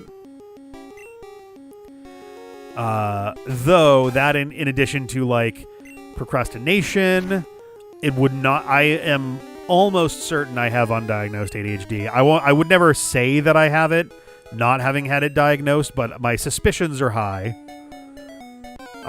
And I get the worst executive dysfunction, which is exacerbated by stress and bad sleep and all of that stuff. It's a really bad spiral, honestly. I've been trying to get a handle on it lately, and I've been, small steps here and there. It's tough when you've got a lot of commitments to things. In this case, work. I'm kind of stressing about the rest of June and July, because I am going to be away so I leave for my flight on Sunday. Sunday afternoon I fly out. I don't get back home until July 1st. I work on July 2nd. I get the day off on July 3rd, because it's a Friday and the 4th is on a Saturday. And then I believe it'll be on that Saturday, on the 4th, Sarah and I are going on vacation with her folks for a week, which is great, and hopefully it's very relaxing, but it is also a thing. So once I leave on Sunday, I'm only going to be in this house for 2 days out of the 3 weeks that follow. After that, after we get back from that vacation, I'm around for a week, but then I once again am disappearing for a week. I've got 2 trips happening at the end, near the end of July. And then I finally get back on like the 25th, 26th, I think. And then I'm back for a while.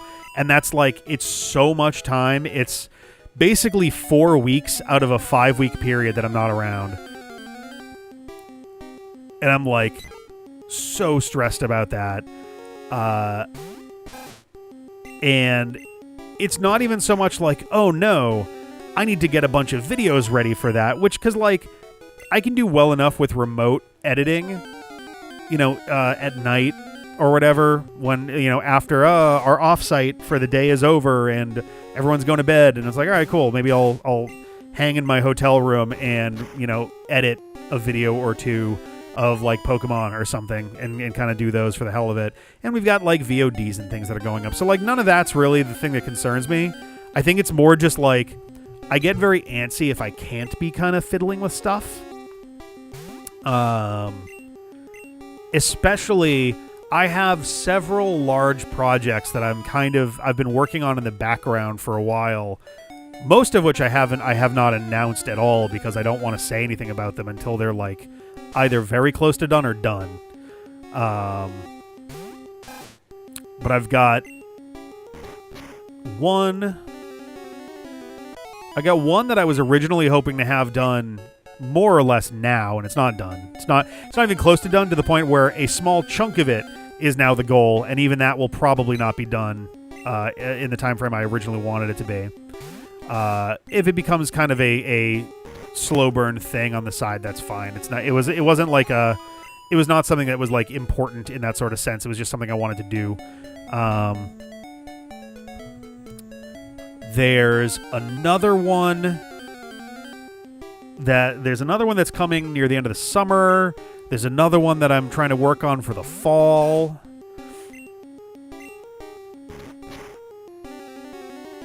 And like they're not even among the stuff that I'd already been working on. And like honestly, going away for a while and having less to be editing and all of that may make it easier for me to work on some of those things. So that'd be kind of nice.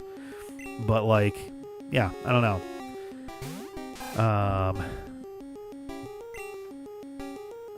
My perspective is very different as a very queer man, but 50 years ago, my forefathers would be running from the cops one day, volunteering and protesting the Mexican Party the next, and things were worse for all of them, and they did not live to get to them. That's a fucking very good point. That is a very good point. 100%. Honestly, that usually is a helpful thing for me to be thinking about, too, and remembering there, where it's just like, all right, as scary and dangerous as stuff kind of feels just in general right now, it has been much worse in the past. And I think part of what makes it feel so claustrophobic right now is that it is very broad. Like, it's a very broad spread. But there's already holes being punctured in it here and there. And I think the instant that the fuckers that be at the top of the chain lose that grip for even a second, their fingers are going to get pried off the wheel, and a lot of this shit is going to, at the very least, slow down, if not hopefully fucking finally get a wrench and, be dealt with. But I have not watched Spider Noir yet. I may watch that while I'm gone. We'll see. I need to figure out what I'm going to be consuming media-wise on my planes, at the hotels. There's going to be several of them. I guess it may really it may depend a little bit on whether I've got internet on the plane, because internet on the plane could also mean fiddling with one of my more busy work type things that I haven't been able to put much time into for the last couple months. But if I don't, I should really have some movies downloaded ahead of time just in case. I haven't watched the John Wick movies. I was actually thinking about that as something that might be good to watch. I also want to download as much cheap seats as I can get my hands on, because that's always a feel-good thing. Spider Noir is about 6 hours total, not too bad. Okay. Your lack of Steam will certainly be noticed, but at the same time, it's a really high games time, so I probably won't suffer too much. That's a very good point. There's some really good shit coming out right now. So like that's gonna be a grand old time for that for sure. I will say too, so the week that I am back in between various things in July, I was originally planning on doing some stream related stuff for that week, the week of the 13th, I think, of July. But I think I'm just going to take that week off from streaming altogether. I think I'm just going to try to relax a little bit. It'd be nice to kind of recenter myself, and rather than just kind of go, all right, we're streaming this week, and then we got 3 weeks off, and then I'm streaming for 1 week, and then we get another week off, and then I'm streaming it. Like, let's just take a break. We're just going to take a break for 5 weeks, and then we'll be right back into it. We are still going to have our Patreon hangout on July 3rd. And we're not going to be having our Digimon night in July because that Friday we already have plans going on. But then as I get back into things, we're going to have another Patreon hangout. If anything, it's going to be kind of weird having a July Patreon hangout. Hey, level 46. I wasn't even paying attention.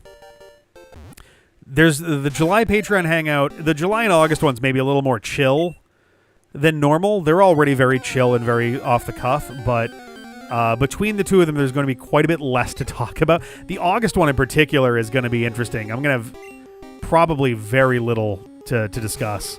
Yeah, we got our 3 rows. 3 full rows. 1 more row and we get Tetris, baby. Hell yeah. You can rewatch Mega Man Fully Charged for the memories since I just found out it's on Tubi. Oh, that's awesome. That would definitely be how I watch it. And I definitely never got my hands on some nice quality downloads ever. Because why would I have ever got my hands on those? That's ridiculous. Yes, but we do need more Toasterbot in our lives. I think I am going to get some new filament so we can actually finish our Toasterbot 3D print. Because I've wanted to actually finish that one for a while. The real question is if we're going to do it with white filament and I paint it, or gray or primer filament and I paint it, including white parts, or if we try to do something funky with like making pieces of various colors click together, which will give it a more legitimately robotic appearance. But that takes a lot finer control of everything, so I don't know. Spent the night at my grandfather's house for the Mega Man Fully Charged finale back in the day because his basement was the only way I could have control of a TV that early. Oh, man. 6:15 on a Sunday morning. It's kind of crazy how hard Cartoon Network sent Fully Charged out to die on the battlefield. They really never gave that shit a chance. It's honestly crazy. I don't know that I've ever seen a show get quite so buried on purpose before. It was a real bummer as someone who is growing to really enjoy that show.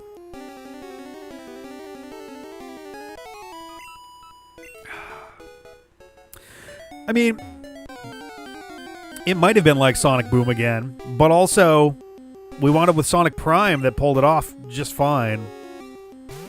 And by forcing them into that 6:15 slot, they were kind of ensuring that it was going to be a Sonic Boom style situation, which didn't help things at all.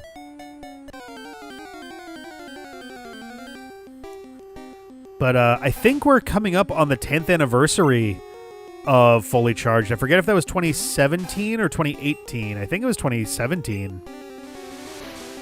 Oh, yes. I do not care for soup, which I think was in the same episode that we got the Toasterbot Jacques on the soccer field. I think.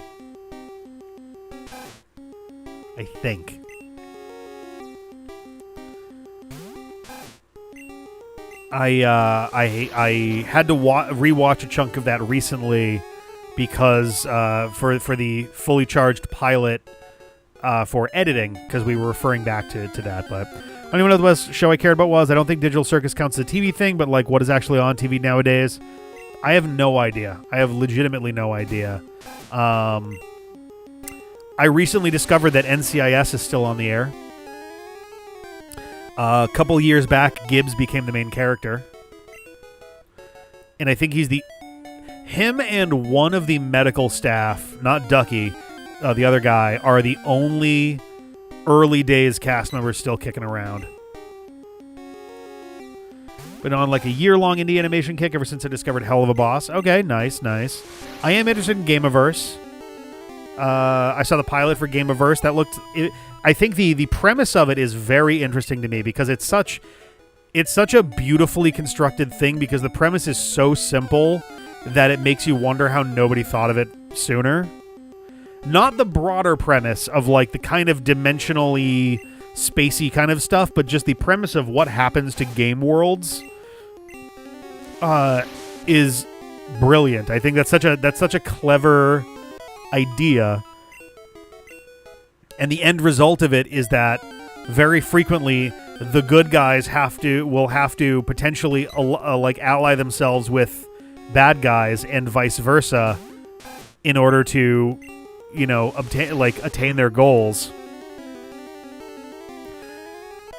In some ways, the best thing that would be possible would be our heroes managing to figure out various levels of truce with good guys and bad guys.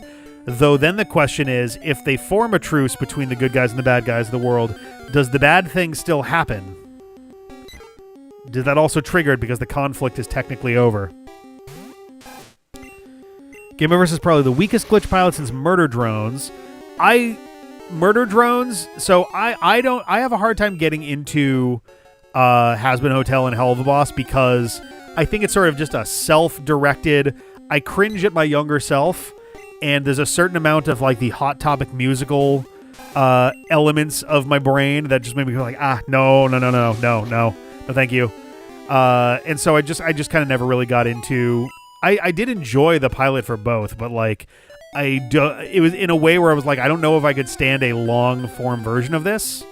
Not to mention, so much time passed for Has-Been Hotel that like I just kind of lost interest. But the Murder Drone situation was very similar.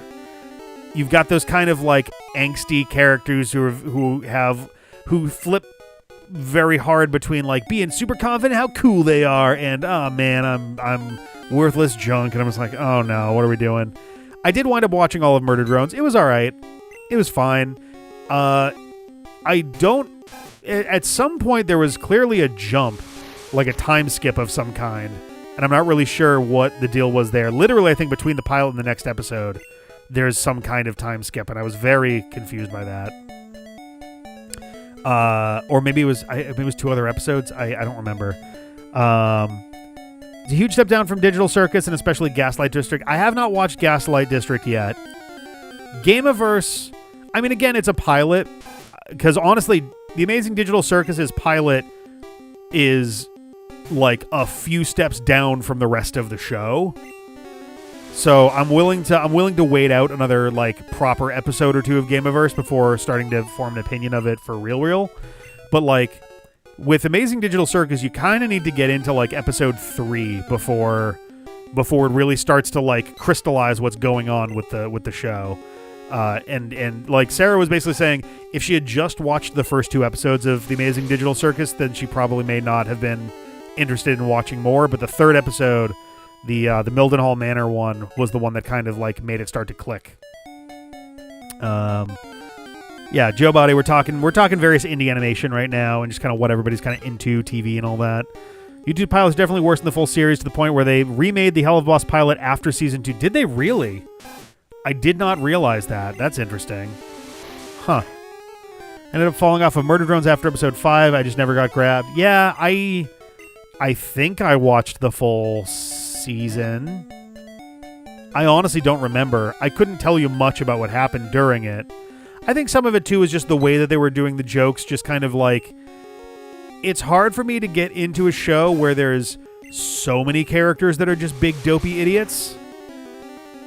And between, like, was it N and her dad, and, like, it just felt like there were too many super stupid people. And it made it kind of difficult to really, like, get into it in the way that I think it wanted us to. I have not watched Gaslight yet. I still need to finish watching Smiling Friends, which I know is not the kind of thing we're talking about exactly, but still definitely indie adjacent. Yeah, I've seen bits and pieces of Smiling Friends. I'm not sure. I think I watched the first episode when it came out, and I wasn't really sure if I was into it, to be honest, after I saw it. But I'm not sure how I feel about it in general with the stuff that like the main guys behind the show have kind of gotten embroiled in since in recent days and all that stuff. And then there's stuff like, I don't know, the Doug Walker thing is harmless enough. I think that's just kind of a silly cameo, nothing to like take too seriously.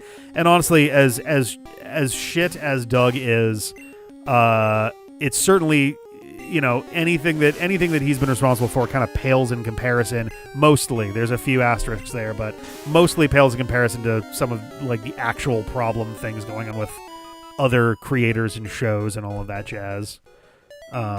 Still a dick. Still never took responsibility for stuff, but that's its own thing. I've watched the first couple episodes as well as all the memes when new ones came out.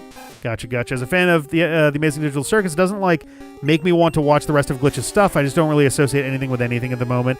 Yeah, the main reason that I the main reason I wound up watching the Gameaverse pilot was just because at the time I was literally looking to go back and rewatch episode 8 of the Amazing Digital Circus.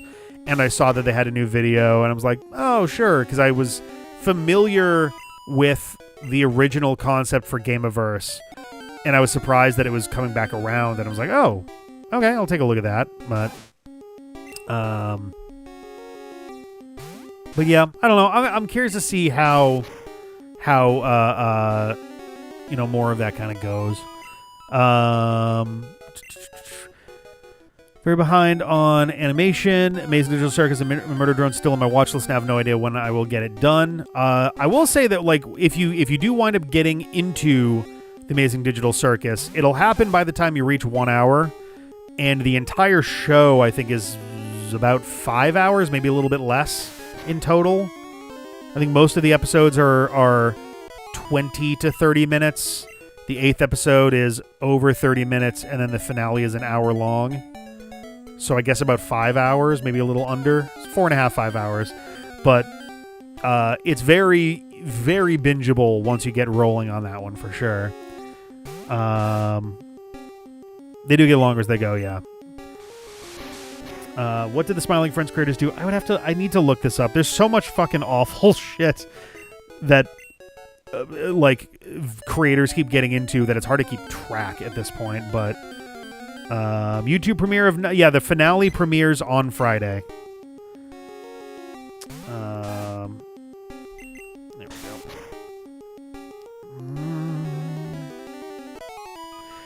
I'm trying to remember if it was like that they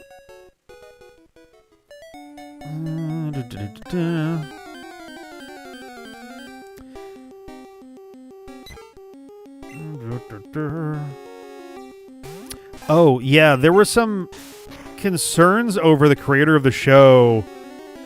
One of them was that the creator of the show had associations with fucking Shadman at one point, which is concerning. What the hell's the other one? There was something else that I remember jumped out at me, and I fucking can't remember it now.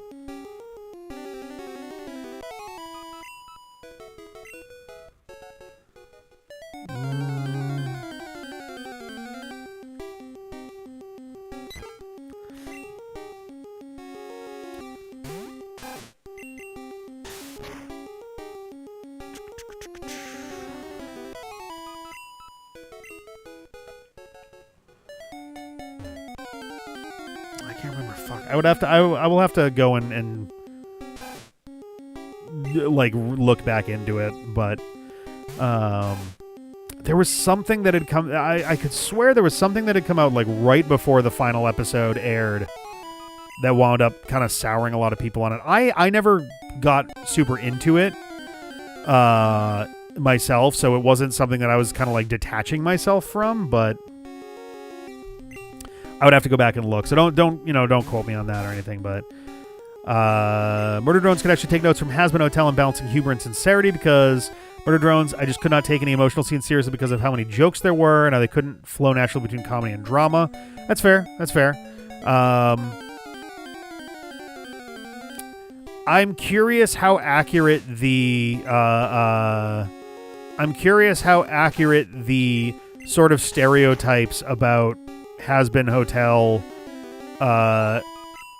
are, because from the outside it does seem like the fan base pretty exclusively cares about the romantic aspects of Has Been Hotel and nothing else ultimately matters very much.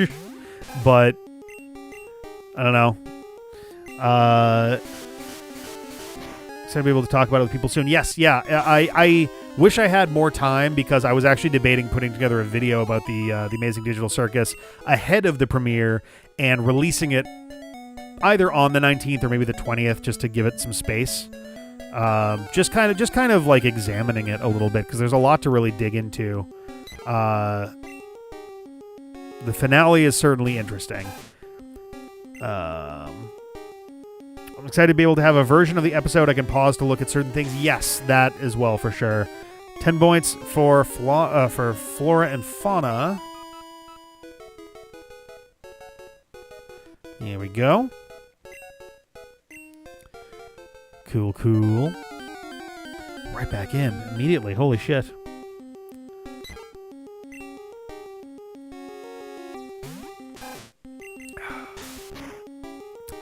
Let's see. We are very, very, very slowly climbing in fights per hour.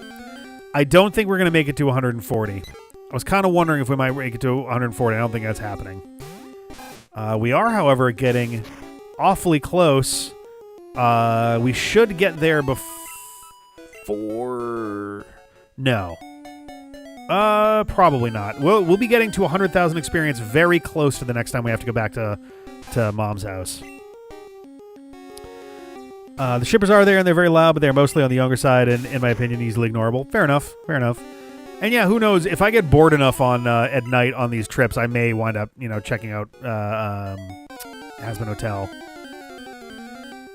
And Hell of a Boss. Personally, I like the story of Hazbin, but in my defense, I rarely get into the fandom side of projects unless the critic goes J.K. Rowling with their opinions. Yeah. That's its own whole can of fucking worms. I guess it isn't. That's a pretty binary thing for me at this point, though I got it easy in the sense that I never got into Harry Potter. I never got into it. I remember enjoying the first book, which came out when I was 10. And then I did a book report on it where I analyzed it to such a degree that I realized kind of how... I mean, I was also 10, to be clear, but, like, the writing wasn't exactly the most, like, Shakespearean-type craft ever. Once I started realizing the degree to which stuff was named after itself, I think Diagon Alley being diagonally, I was like, oh, I see. Okay. And then, like, every time a proper noun showed up, it'd be like, oh, is this just describing the thing that it is? Which was the case at least a good, I'd say, 60 to 70% of the time. Which then made other decisions a little bit more concerning, like Cho Chang. That stood out to me even then. Oh yes, the Mirror of Erised being Desire backwards, which is like... And like, it works in a book because the letters are right there in front of you and you can suss that out.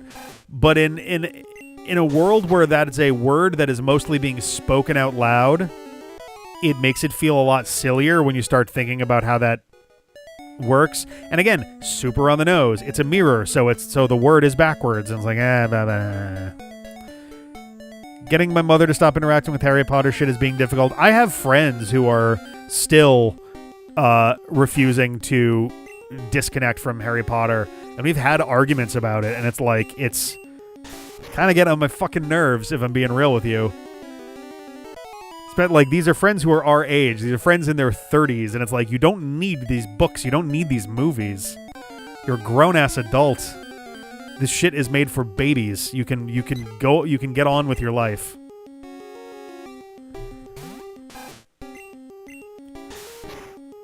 It'd be like if what is even a good example for this? Holy shit.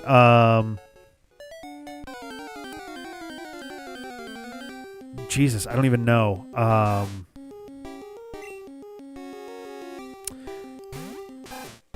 Who is currently the I'm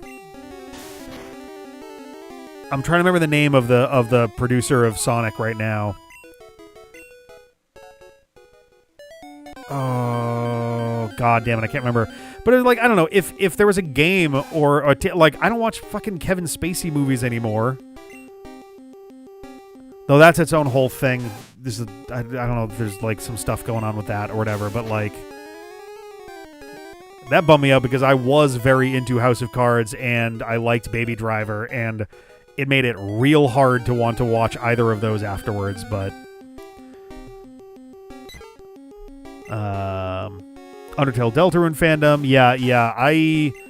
I mean, it came up on the channel. I didn't play Undertale for years because the fandom was so obnoxious. Holy fucking God. Unbearable. And then I played Undertale and I was like, fuck, yeah, I get it. Okay. I understand why people lost their minds over this. I still wouldn't act that way, but like I at least get how people wound up that way. Haven't played Deltarune yet, but it wouldn't surprise me if there's a similar situation with that. But there are so many good pieces of media with genuinely awful fan base like Portal or Undertale. Oh boy, let me tell you, going to college in the late 2000s at a nerdy engineering school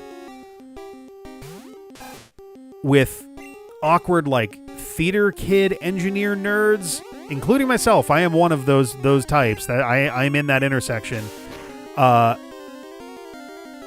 Fortunately, I'm a pretty introverted person. I would rather actively die than make a scene in public. To be perceived out in the open for something that I'm choosing to do in the moment makes me want to wither into dust. But there were people who would just kind of start singing "Still Alive" or whatever in the campus center, and they would sing the whole song. Sometimes someone else would join in, while the rest of the students in the campus center would just sit there and stare because they're like, is this really happening right now? What's happening? And it's just like, I remember like wanting to die during some of those moments because there were points where I was the president of the organization of nerds. And I was never going to tell anybody like, hey, don't do that. Because like, I'm president of the club, but I'm not their dad. Like, but the association with that was always just kind of like, oh my God, please make it stop. Please make it stop. Please make it stop. And even aside from that, it was just obnoxious to be around. It's like, oh good, the next like 4 minutes of my life are going to be consumed by this. Great. Great.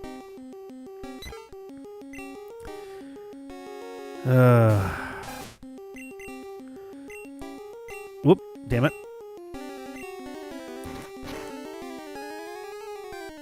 It's easily able to pull away from Ender's Game when I was obsessed with it, so Harry Potter half a decade after I aged out of it was no issue. Dang, is there a thing going on that happened with Ender's Game? I'm unfamiliar with stuff involved there.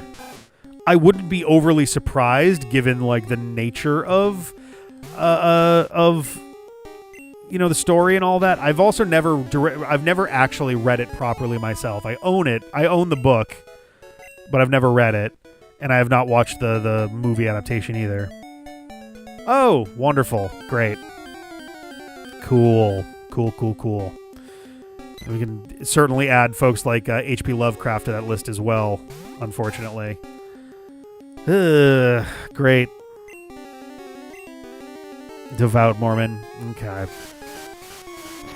Gotcha. I'm waiting for Deltarune to actually be fully out before I play it. I think I am too. I was debating starting on it when the second to last chapter comes out. What I might do is I might just plan to start playing it when Chapter 6 happens. And if it's Chapter 6 by itself with 7 following, then cool. And if that all drops at once, then I'll just play it and it's all out. Yeah, Lovecraft has been dead for quite a while at this point. So he's not benefiting from that shit anymore. That's the one that drives me fucking crazy. Because like people will be like, oh, well, if J.K. Rowling was dead, would it be fine then? It's like, I don't know, maybe. It'd be certainly more fine or less not fine than it is right now. if you're buying her books and watching her movies and shows, she's making money from that, you fucking idiots. And she boasts about using that money for those anti-trans causes. Like, it's not some secret, and it's not something she's concealing at all. She's very direct about it. I don't know. Drives me fucking crazy.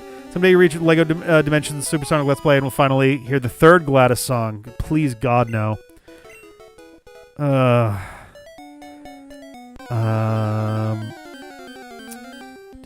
Latest update implies that Toby wouldn't be surprised if dev work began on Chapter 7 at the end of this year. Something about 6 is apparently easy to make. Okay, interesting. It would depend what her estate was doing with the money. That's true, yeah. If her estate just keeps using the money for the same causes, then, yeah, no. Still no interest. Granted, I'm not chomping at the bit to engage with that shit anyway. I did watch... I think I have seen all the movies. But it's been a good... Jesus, at least a decade now. Probably longer since the last time I've seen any of them. Yeah, about a decade. It would have been around 2016-ish, I think, the last time I saw any of them. And that was because we went on a vacation where, for some reason, we were on a cruise, and the in-cabin TVs... Actually, it might have been further back than that. That might have been more like 2012-ish. The in-cabin TVs just kept playing Harry Potter movies, like, the whole time. And I was like, sure, if I'm going to lie down, I'll just fucking watch this. Who cares? And I'd have my laptop, and I'd just be, like, doing other stuff, but it would just be some, like, background noise type thing. There's a section on his Wikipedia article labeled Personal Views on Homosexuality, in case you wonder how bad it is in his case. Oh, geez. Yeah, usually if they have to be that specific about someone's views, it's not for good reasons. But what if Lovecraft is spending his royalties on anti-Italian immigration from beyond the grave? Or, who knows? Maybe his estate is really into continuing to name house pets. Ugh.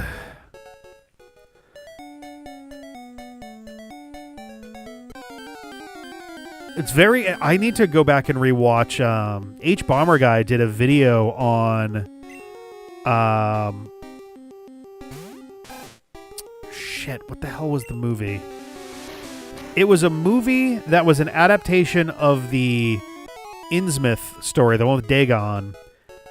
But I want to say it was, for some reason, rewritten in a way where the force that was compelling people and making quasi-fish people was Cthulhu, for some reason.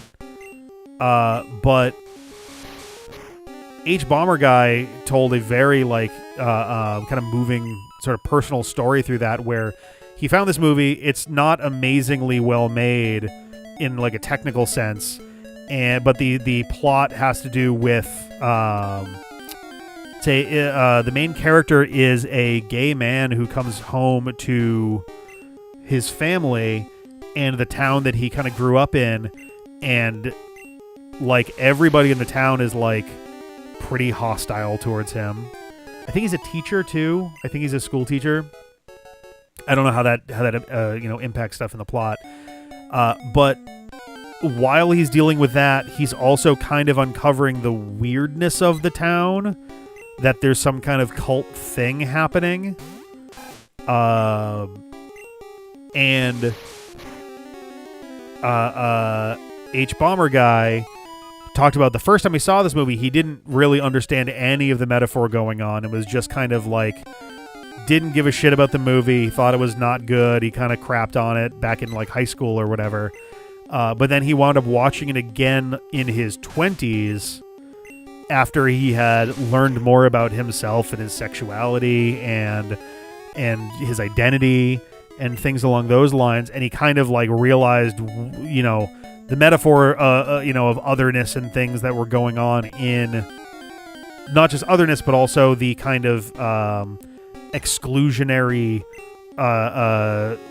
nature of kind of in-groups and things. It's a really good video. I'll have to see if I can dredge it up at some point. It's one of his. It comes from the era where he was making videos more than once a year. This probably would have been from like 2019, 2018.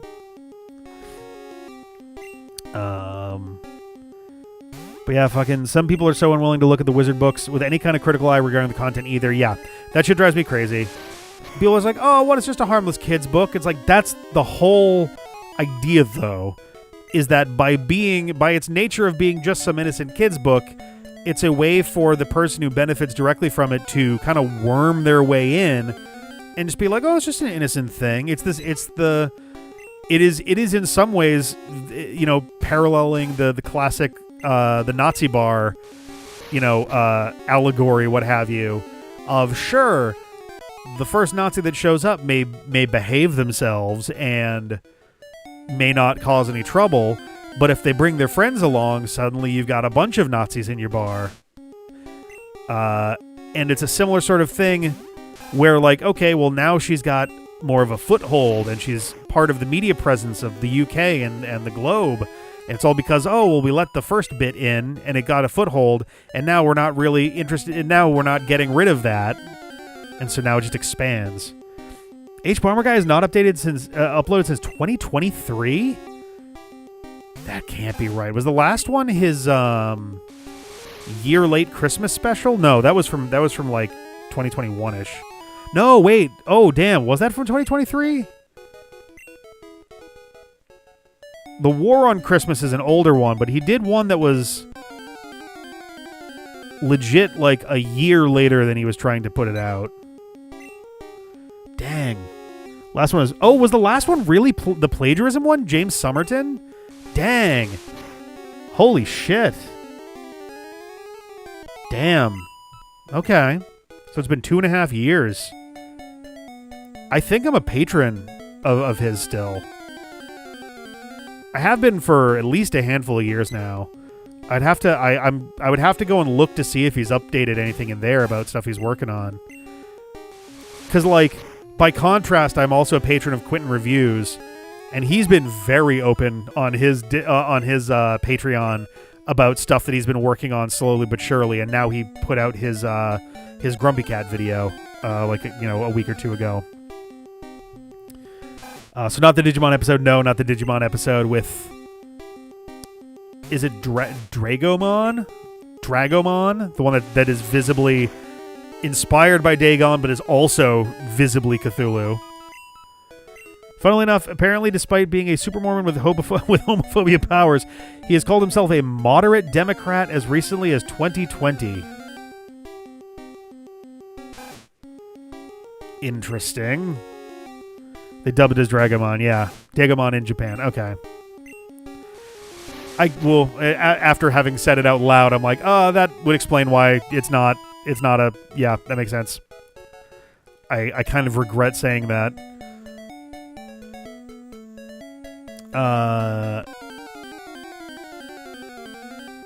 But yeah, the one with Dagon isn't how I normally describe Shadow over Innsmouth. Is Shadow over Innsmouth not a Dagon one? Am I mixing two of them up?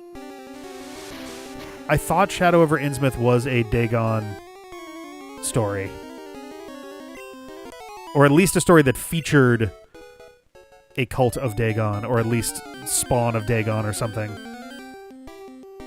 I also don't know if it's Dagon as a pronunciation. It's always tricky when it comes to literary stuff where it's a little more open to interpretation until the official thing comes along. Speaking of Lovecraftian stuff, I wonder if Chiaki J. Konaka, who wrote that one Digimon 02 app and most of Tamers, is still all crazy and right-wing. Oh boy! Oh boy, that sure will make for an interesting season then. Uh-oh. The fact that fish people worship Father Dagon and Mother Hydra is less important than them having been interbreeding with the townsfolk. I mean, yeah, I'm more just specifically trying to refer to the story that features Dagon and the fish people and all of that more broadly. I wasn't trying to like zero in on the plot of it, but he was not at the time of Tamers as far as we know, He was by the time he wrote the 2021 audio drama follow-up. Oh! I think I might have heard about this. I think I heard about this. Yeah. Yep. This sounds familiar now. Yeah, the cancel culture stuff. Yep. Oh, boy. Yeah. It tends towards at least touching on a lot of right-wing stuff. Yeah.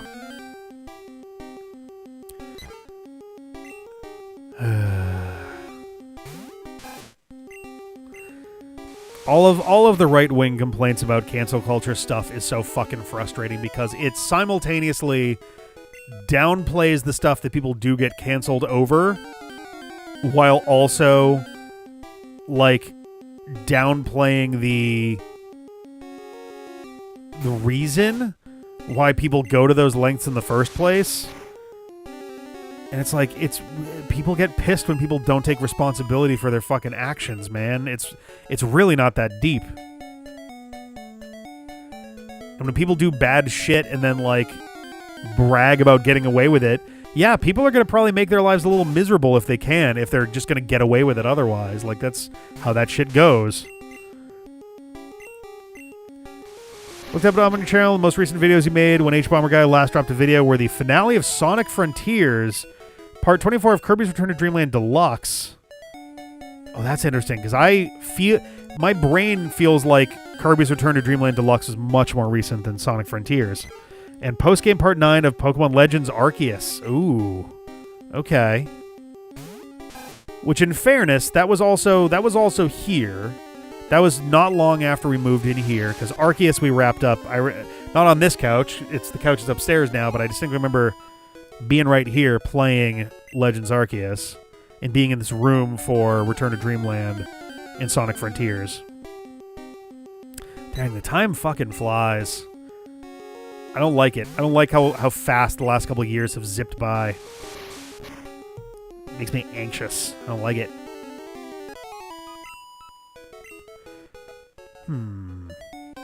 I think we actually might... we might be able to stretch this out to get to level 47. We might be able to do that. It's gonna be a little snug. I don't exactly want to be up till like 3, but I think if we go till like 2:15, I think that'd be plenty. It's not even 1:15 right now, to be clear, but like we're just kind of looking at like, all right, 137 fights per hour multiplied by, let's say, 23 experience points per fight if we're being generous.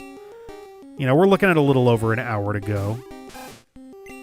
Actually, it's more like an hour and a half, which is why I'm like, maybe, we're at about...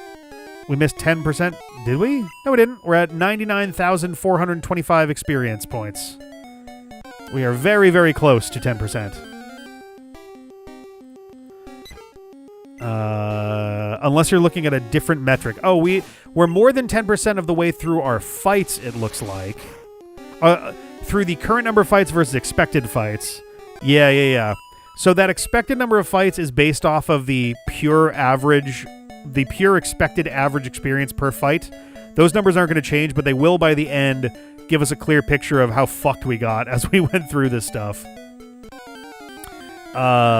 The real percentage is literally the very first number on the screen after the level, which is the experience points out of 1,000,000. We are approximately 23, I'd say, fights from hitting 100,000. Which, again, it's so funny because a tenth of the way there,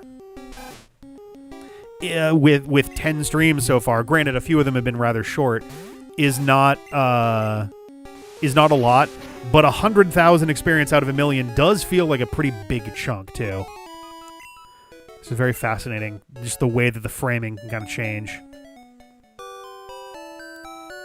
Do do do do do do do do do do do do do.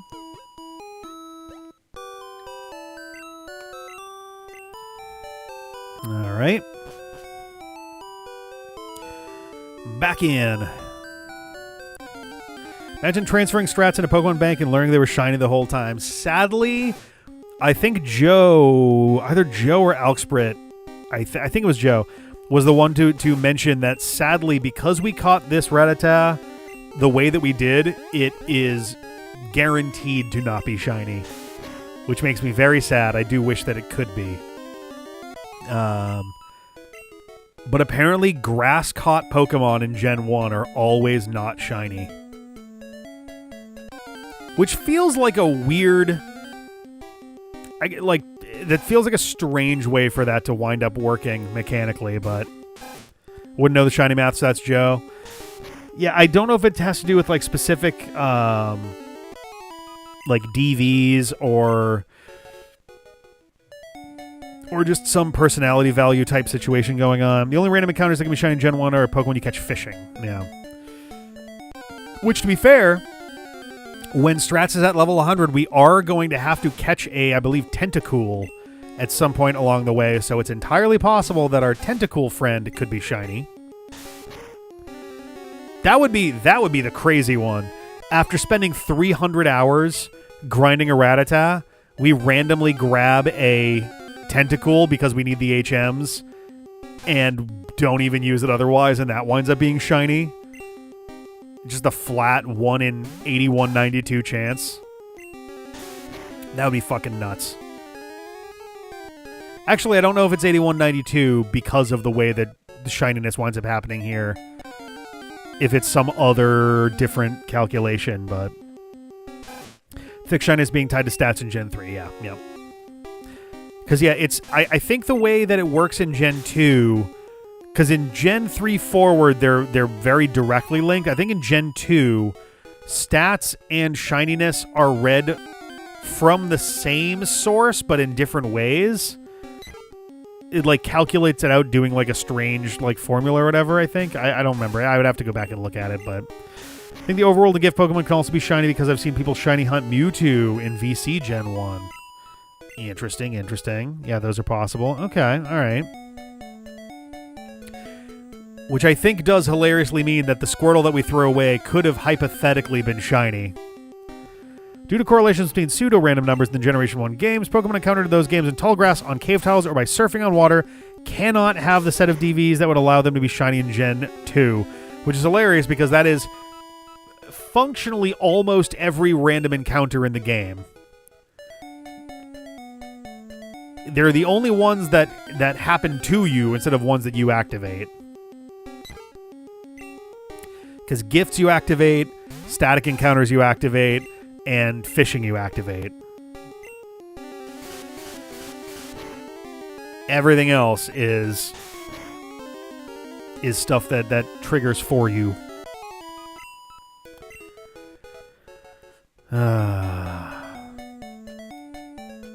Let's see. Ooh, we're almost below 318 for total hours. I really should excuse me, I really should put some kind of bet together as to whether we will do this, whether we will get to level 100 in less than 300 hours. It is fascinating to see it slowly coming down and just kind of figure it out there. Fishing a gift Pokemon is a solid 25% of the decks. Jesus. There's a lot of water Pokemon. There's the 3 starters, Eevee, Mewtwo. If for gift Pokemon, are we also counting static encounters? So we're talking like legendary birds. I guess potentially Voltorb and Electrode. 10 for spiders.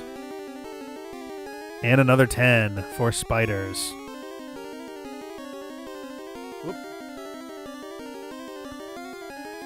Alright. Spiders are tied up with flora and fauna. Oh, I just saw it again. Damn it.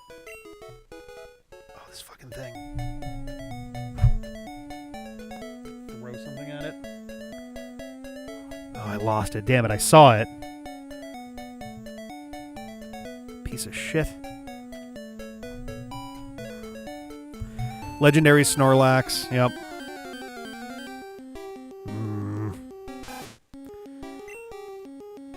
don't like this. I don't like this at all.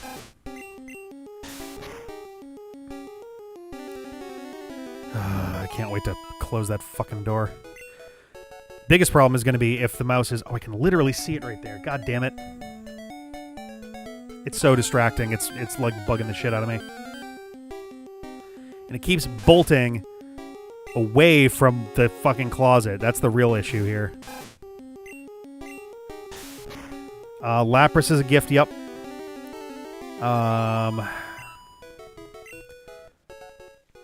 Do the Voltorb and Electrode count as gift type Pokemon because they work the same way as God damn it. I'm trying to like spook it back into the fucking utility closet, but every time I try to spook it, it darts away from the goddamn door. Oh my god, this thing is fucking killing me here.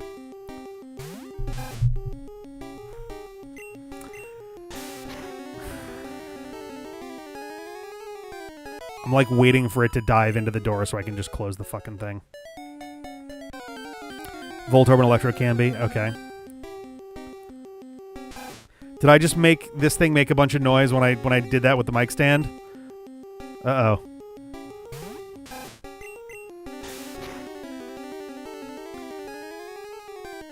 Like keeping an eye out for this fucking thing now.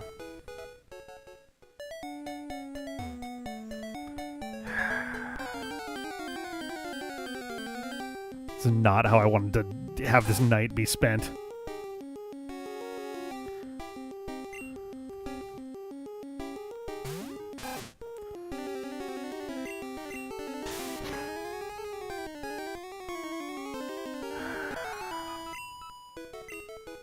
Like wigging out now. Anyway. Oh, just you personally. Okay.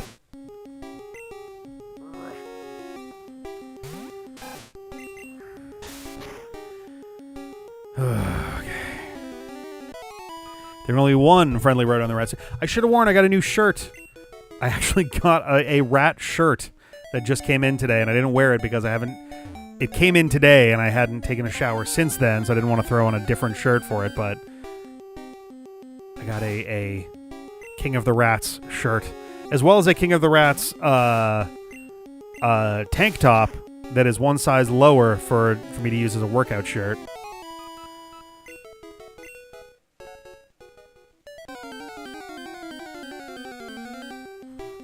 I hate that this thing is fucking in here now. Blech. And the fun part is the rat is also purple on the shirt.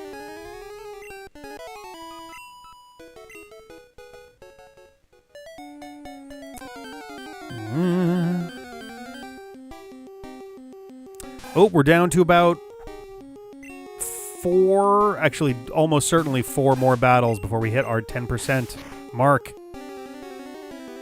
Elden Ring has a rat summon, is the only summon that is free to level up, and the only upgrade is that it adds 1 additional rat per level. Jesus Christ.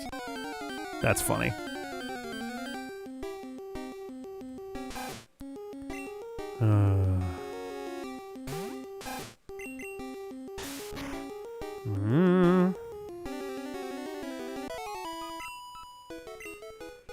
Like watching an area of the floor for activity now.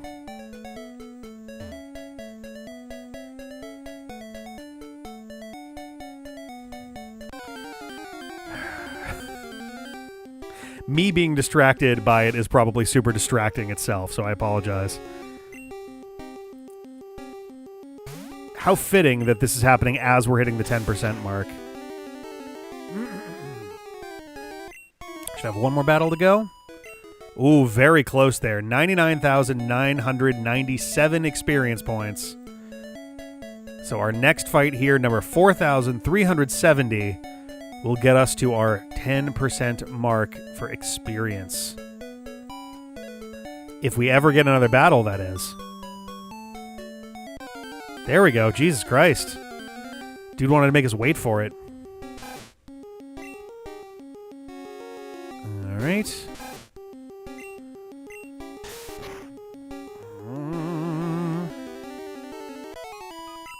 There we go. 100,000 experience points. 10% of the way to our goal. And just think, it only took us 32 hours to get there.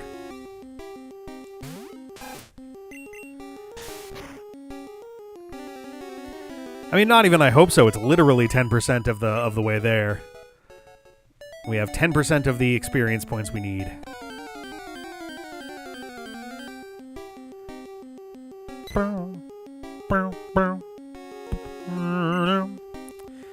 Alrighty. Oh, whoops. I missed that one, actually. One day you'll face a cursed cheese edible abomination in Elden Ring, and the rat song will be the key to the ultra secret ending. That'd be fun. That'd be very fun. But yeah, hurrah. 100,000 experience points. Jesus Christ. The funny part is the nowadays most modern Pokemon games, the health will drop faster based on the amount of damage being done. That is not the case here. Fortunately, it's not as bad as like Gen 4, but oh god, we're gonna have to deal with that. The slow health drop in Platinum. Oh no. Fucking Miltank is gonna take all goddamn day. Life has put the fear of pain. Yeah. Another reason to be happy this isn't Gen 5. Yeah, Gen 5 does it too, doesn't it? Where it's like 1 hit point per frame.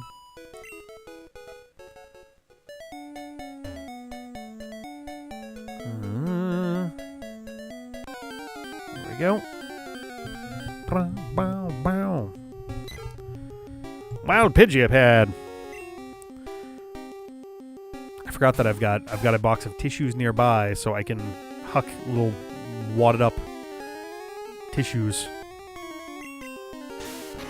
These are fresh, straight from the source here. To be very clear, I'm not a fucking caveman.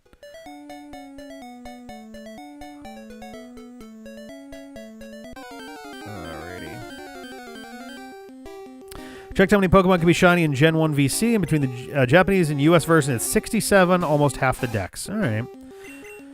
Also, Gen 5 was the first gen to have it so that if you're using Area of Effect in the double battle or greater, they actually get hurt at the same time instead of resolving one by one. Yeah, oh my god. God, that shit was so annoying. You use Surf, and then it's like, all right, we're going to be here for a while. Don't know if in-game trades could be shiny. That's a good question. I would fathom that they... I was going to say they probably could, but I think they're pretty well hard-coded. Like, I don't think there's much randomized about those. So, probably not, actually. Very well might have missed a bunch. Yes.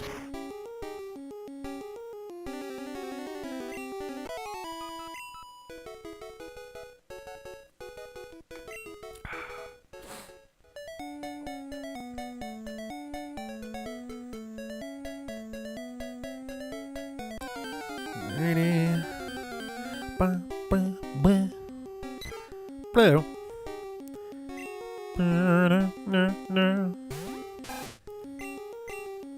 Okay.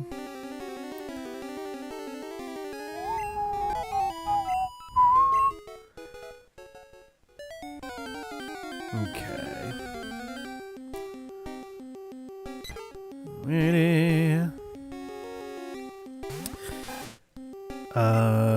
Sorry, I was like thinking. I was just strategizing a few things involving the situation in here right now, and also thinking about whether the sump pump needs to have that hose in at all right now. I don't think it does.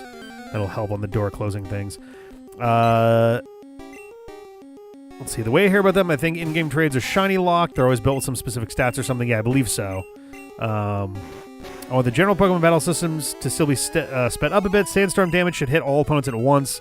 They shouldn't need to announce every effect or DOT that happens, etc., etc.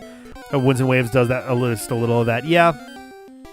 It'd be nice for it to be like, a sandstorm rages and all of the health bars drop at the same time, or whatever. There recurring elements of the battle definitely slow that shit down a lot. Back in the early games, nothing was hard-coded about them. Even their levels varied. For the trades? Oh, yes, that's true. Because some of the trades, it would just match the level of the one you traded to them, right? The new games, they are shiny locked, but in Gen 1 shinies didn't exist, so some Pokemon become shiny when moved into newer games. Okay. And Let's Go, the trades are not shiny locked, though that game is different because trades are repeatable. Okay. Hadn't really considered that aspect of it. That does make sense, though.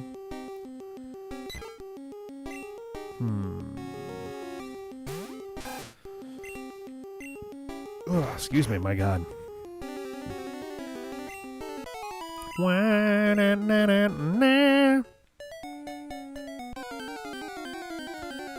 Okie dokie. Alright, so we are... I think at this point it's pretty safe to say that we'll certainly be... we're actually probably going to hit 47 around 2 o'clock, kind of looking at this now.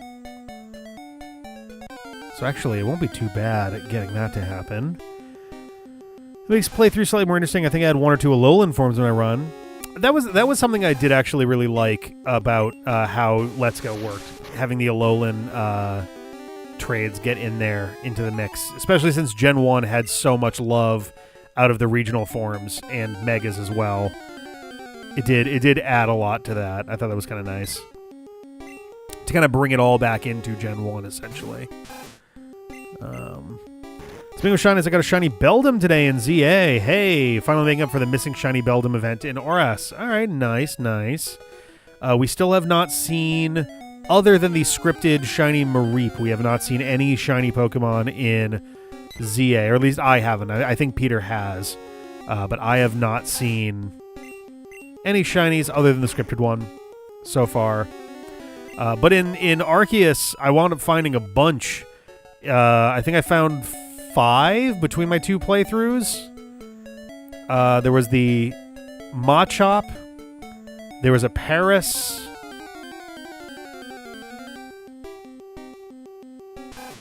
I forget the other ones, unfortunately. There's a way in the DLC to guarantee a shiny spawn. Dang, holy shit. Ooh, that should be a question that I add. I should add a question for if shiny Pokemon should have their own nicknaming scheme. That would be actually very interesting. I think that'd be very interesting. Especially if it's a scheme that can match with...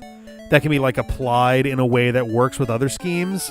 Like, oh, if it's colors or something, or locations, and it's like, oh, well, we got one in Gen 3, and that one's spiders, so I have to figure out, like, oh, what's a good spider that's got, like, a color in its name, or a location in its name, or something.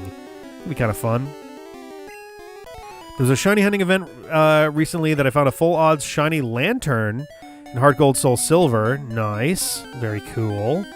If you're worried about any mons that are like kind of rare in the base game, the DLC makes like most of them a lot more trivial to get, paying for the privilege. Ah, nice.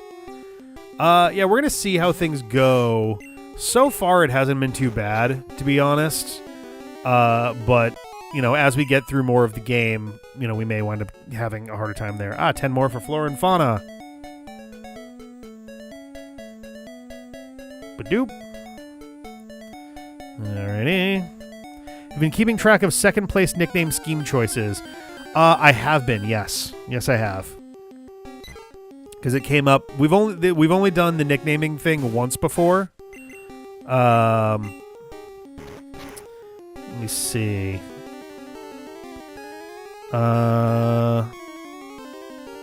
Yeah, so for Gen 9, the nicknaming scheme is sequential letters.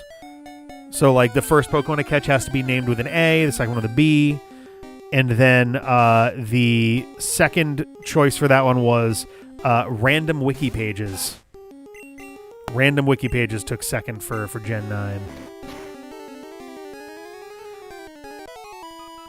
9. Second place nicknames could work as the shiny nicknames. That's a good point. That is certainly a possibility, too. You can do second place for shinies, like if you catch a shiny in Gen 9, you break the pattern and give them a random wiki page name. Yeah. Considering the odds and special circumstances of shinies, my vote would be to give a unique name despite the theme. That's always a possibility, too, to just fully supersede the naming structure altogether and come up with something. Also a viable option, definitely. Okay, we're into quick attack. Hey, 32 hours. 32 hours. I'm happy a bunch of these VODs are going to be going live over the course of the time where I'm mostly offline. So it'll be nice to get those up and running. I think you should build Aura and just one-hit KO any shiny you encounter. No, that will anger the RNG gods. I can't just do that on purpose. I might do it by accident, but I definitely can't do it on purpose.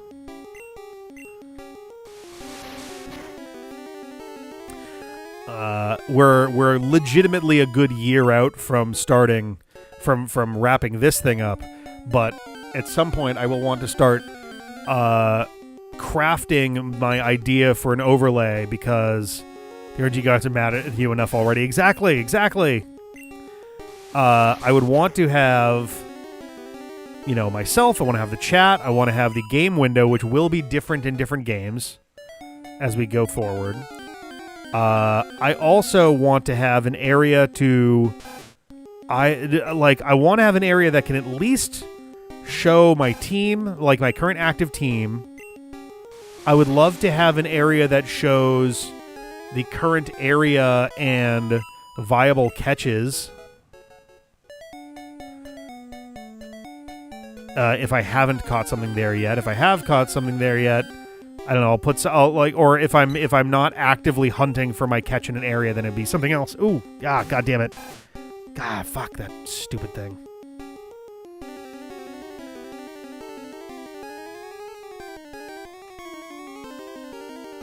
God damn it.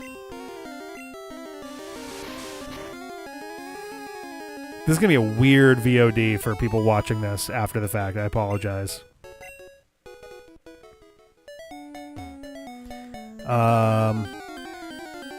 Speaking of failed shinies, one of the first Pokemon videos I ever saw was someone failing a shiny Mewtwo in Heart Gold Soul Silver because you struggle. Oh my god. Oh, that's devastating. That fucking sucks so hard.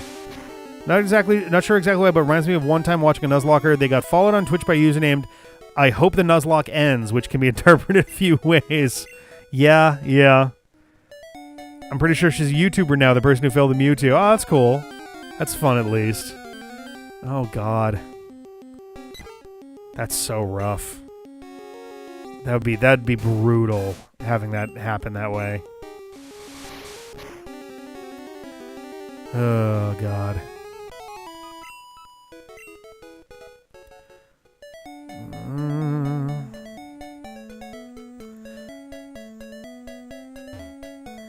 I can't stop looking down at that area now. It's gonna be on my mind all night. I'm sorry, guys. Alrighty. Meanwhile, while all this is happening, I'm just getting some more practice in with Pikmin 3's mission mode. Nice. One of these days, I will have to get into more Pikmin on stream. At some point, I'm just gonna have to go down the list of stuff that I've streamed in the past and essentially make a poll for sequel streaming. Do some Pikmin 2 or do Everhood 2 or what have you. There's many things that I've done that I could. Dark Souls 2. Gonna need a rat camp for future streams. Fuck, I hope not. Called the Terrible Twos. Honestly, this whole time I should have been grinding Dragon Fangs in Final Fantasy V, but chatting is fun too. It's always good to hang and chill and just chat. Spend some time hanging. Okay. Going Gen 1 shinies again. What about Dark Souls 2? Just that at some point down the line, I'm probably going to wind up doing like a Patreon poll. This is forever away, but Patreon polls to start picking more streams, and I'll probably have one for a sequel stream of some kind, a sequel or other entry from a thing that I've streamed in the past. Someday when STRATS is in college, yeah. The plucky Let's Play. Oh, God. So far, every country that has won a World Cup 2026 game has more bird species than their opponent, except for the Côte d'Ivoire, which has less than a fifth the bird species of Ecuador. Ooh, okay. Interesting. Oh, plucky Let's Play for Pikmin? That is actually a good name. That's a very good name for that. That works extremely well. I could rig the World Cup via bird smuggling. Depends if your opponent is Ecuador.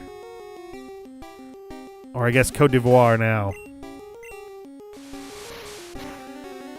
Alright. Oh, we got over 4,400 battles. Our average experience is still...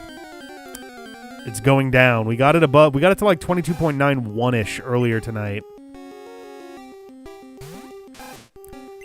To no avail.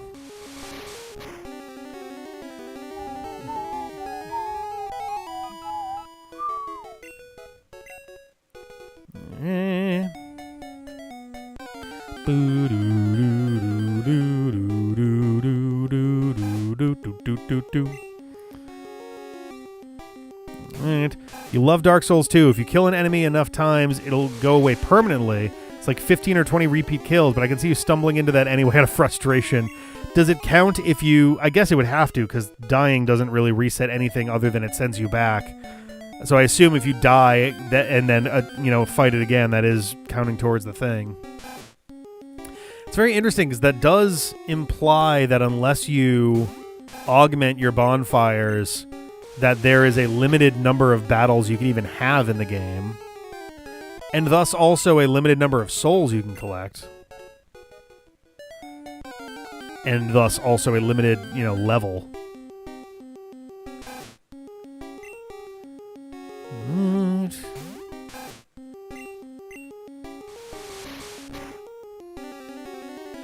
Speaking of Dark Souls 2, how's about that plagiarism in YouTube video? Oh, no bonfire augmenting either. Oh. Interesting. Okay. So I see myself doing that just because it's a choice. Yeah, I could see that being a thing, at least in certain areas, being like, this is going to be a nightmare if I don't just erase this guy from existence. Drawback is that it takes fucking forever. Yeah, that's understandable. Yeah, depending on the area, I might just wind up dying enough times for that anyway. Like the Ornstein and Smo fight in Dark Souls 1. Did that enough times where I probably would have erased a few enemies just getting back to that over and over again. Dark Souls 2 Genocide Run. Oh my god. That actually is kind of an interesting thought. I'm sure someone's done it already. Oh my god. Just make a version of Dark Souls 2 where instead of fighting and dying, you go somewhere else to play baseball.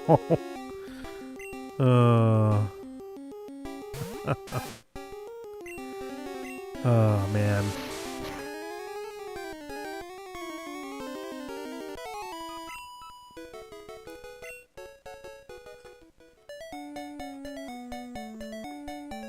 There we go.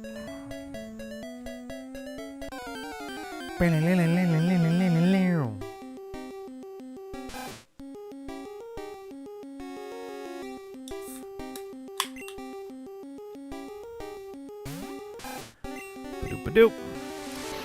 Also, I think there's a covenant you can join that disables the enemies being able to die permanently, but also makes the game harder, I think, overall. Okay. A lot of fucked up weird mechanics in that game that never came back. Many people will defend them. Fair enough.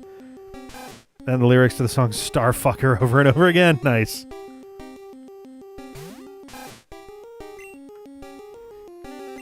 Alrighty.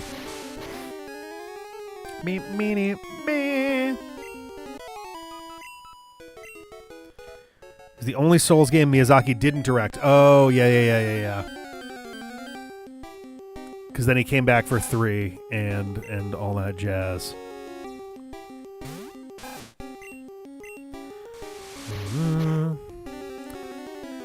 It's Hidetaki Miyazaki? No. Hidetasha?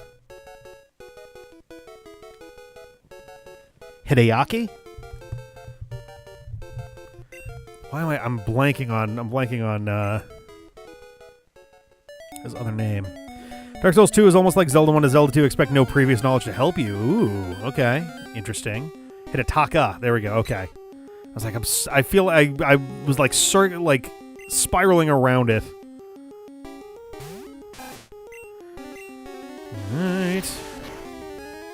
The adaptability stat needs to be leveled to increase your dodge roll iframes. What the fuck? Takoyaki Miyazaki was what? Oh no. Yeah, probably. Probably. Or let's be real. There's a few 4-syllable Japanese proper nouns she'd be just as likely to use.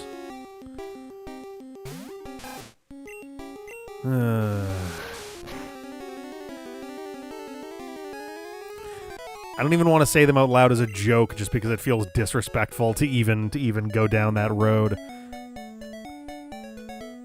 Oh, God. Let's see. A little under 2,700 experience before we hit level 47. We're kind of cruising right now. I'm actually surprised how quickly we're moving.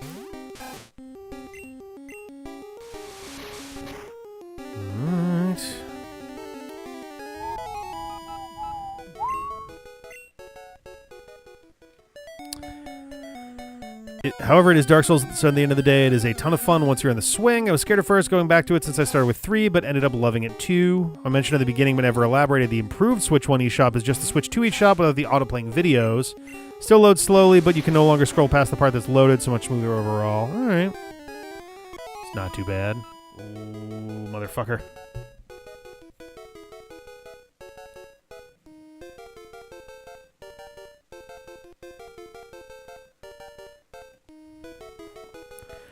I hate this so much.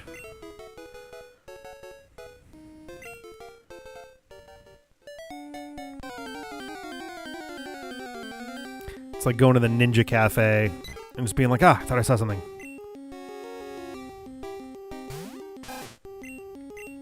Oh, I gotta get out of here, right. Alright, have a good night, Radar. We'll see you later. Have a good one. Ooh. Motherfucker.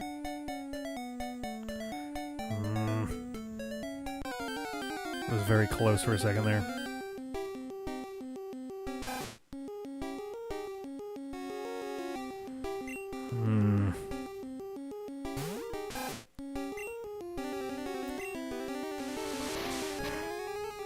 I'm also just annoyed because this is going to be a problem I'm going to have to deal with once the stream is over, too.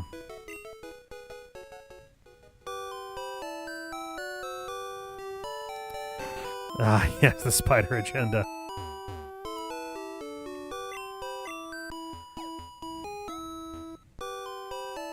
All right.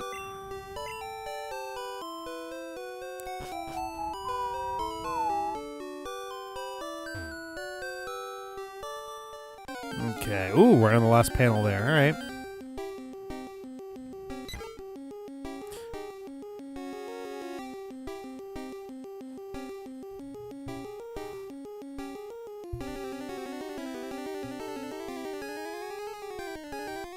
Fucking asshole.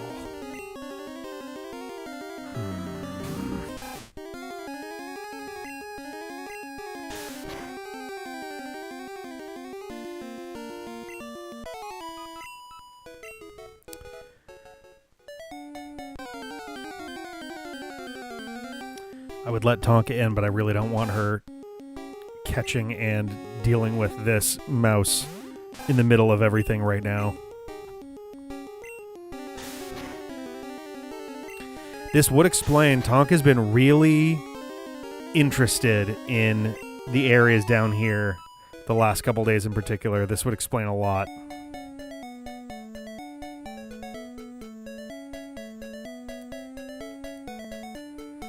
Happy to say I've caught a non-scripted shiny in every Pokemon game I've completed the dex in. Nice. Since I have such a massive backlog of other games to play and might never complete a dex again, it might stay that way, yeah. Oh god, not to mention it gets so much harder to complete a dex each time. The next time is always more and more and more and more. Though, granted, I guess nowadays modern Pokemon circa, what, Gen 8? 7? Actually, was it even...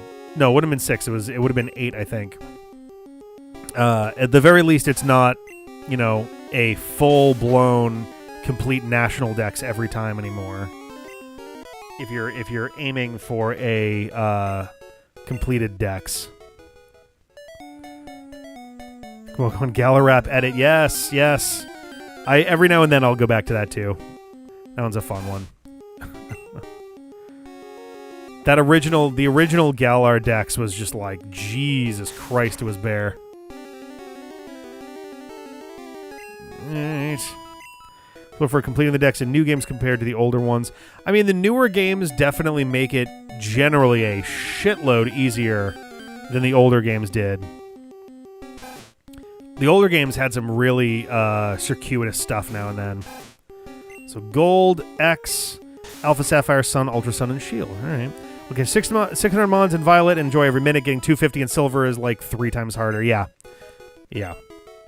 There are a few that are a little cryptic and esoteric and weird, but by and large, it's a lot better and easier in the newer games.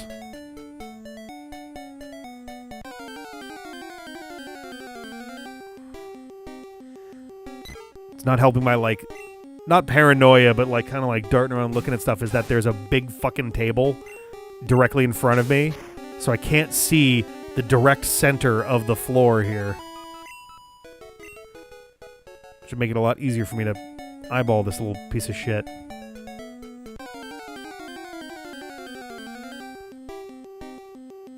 Alright. I did cheat in Gold and clone my team into Silver so I could get through the game a second time easier. Oh god. Nice. I'm sure I've done that a few times as well.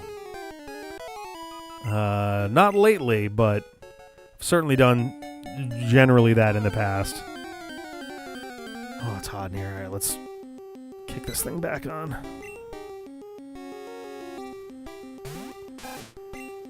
Alright.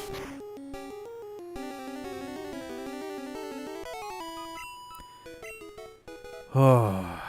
It's the time of year where I sweat through whatever the hell I'm wearing. Alrighty. Let's see. What are we coming up on here? We're getting into the ballpark of potentially... we're probably not going to get under 39k battles left to go tonight. We'll get close. I'm intrigued by the fact that our estimated time left seems to be still locked in around 318. That has changed actually very little tonight.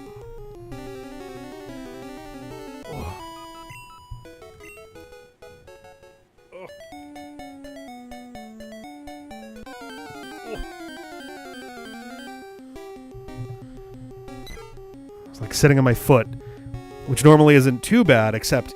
It's both caught in my comfy pants and my feet were just generally a little bit sticky too.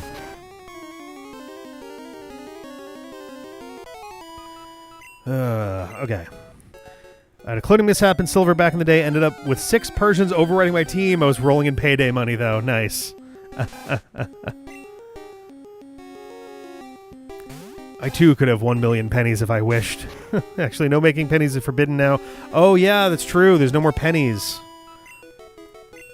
Which, like, yeah, we probably didn't need that. Realistically, well, I'm gonna say realistically it'd be nice to just get rid of physical money altogether and just stick with cards and things, but there's still uses for physical stuff. Honestly, maybe we just get rid of everything but the quarters.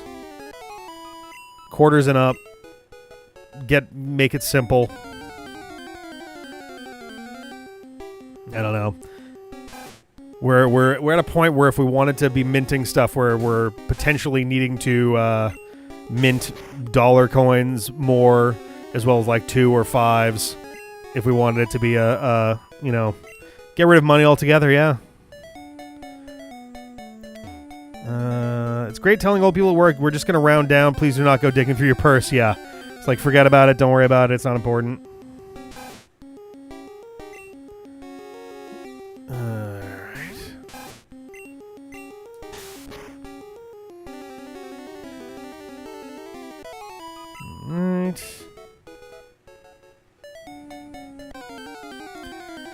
Alright.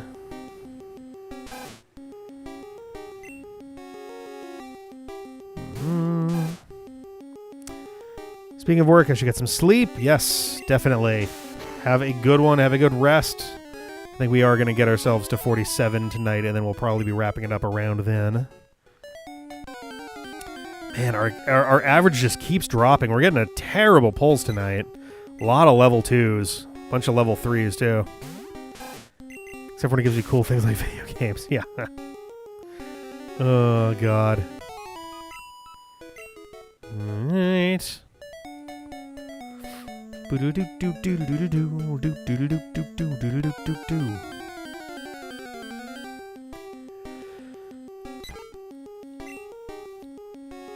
Alrighty.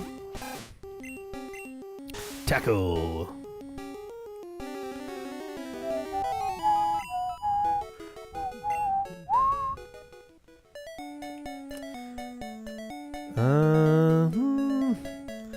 Yeah, I'm intrigued. I'm looking over at the estimated time left, and we really haven't made that budge too much in the last, like, hour or so.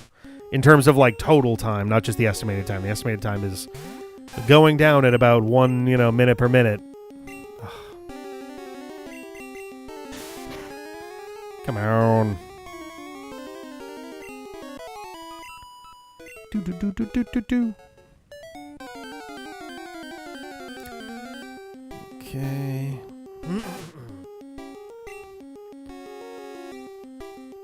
Unrelated, cheese balls are dangerous to have around. It's so easy to be like, oh, I'll grab a few. They're so small. Oh, yeah.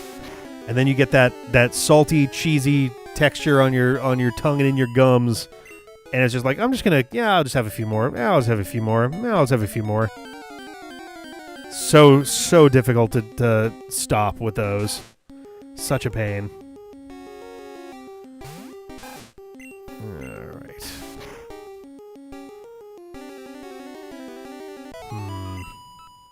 Haven't seen our little uninvited guest in a little bit there.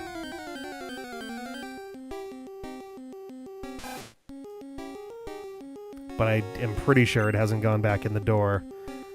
And I want to be as sure of that as I can before I close the door. Because if I close the door and the mouse can't get back in, that means it's either going to be very hidden elsewhere or the cat is going to get it.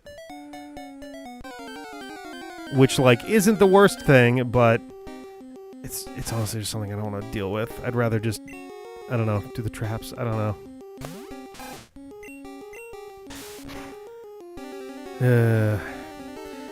It's okay, Strats. Don't worry about it. I'm not talking about you, buddy.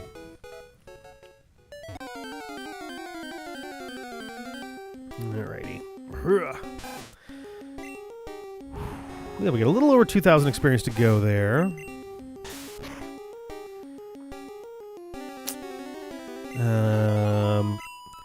They're like one of the most cost-efficient snack items to get at the store, too. It's like $8 for enough to last for a week and a half, assuming I eat them every day, which I don't always, but usually, yeah. I actually only just got myself a couple snacky things when we went grocery shopping this week. I usually haven't been getting much in the way of snacky stuff. I'm trying to be better about just eating things in general, but there's definitely been a few times in the past week in particular where it's like, I'd like something to eat, but all the options either require, like, cooking for, like, a non-zero amount of time or making noise, and it was, like, a late night where Sarah was already asleep, and I'm like, I don't want to, like, make a bunch of shit happen. So there's a few snacky things in there that are just kind of grab and go. Ooh, yeah, no, I'm not a big fan of, little fucking gnats getting into your face like that. Always a bad time.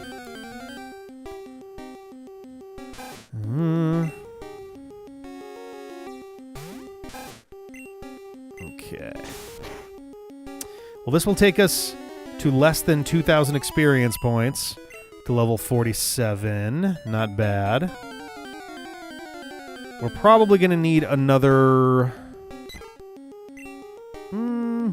probably going to need another full run back to Mom's house and back again to clear that. But that's okay.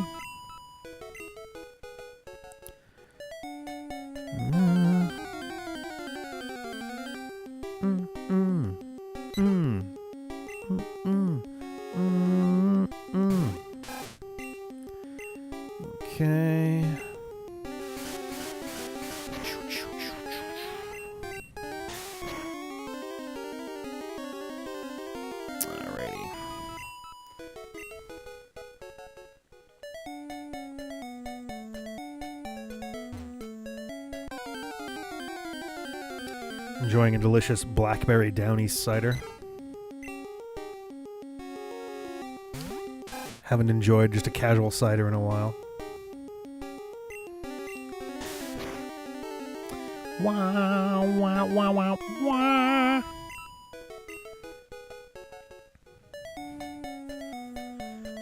Oh, man. I'm excited for these trips coming up, even if I'm also stressed about planning for these trips coming up.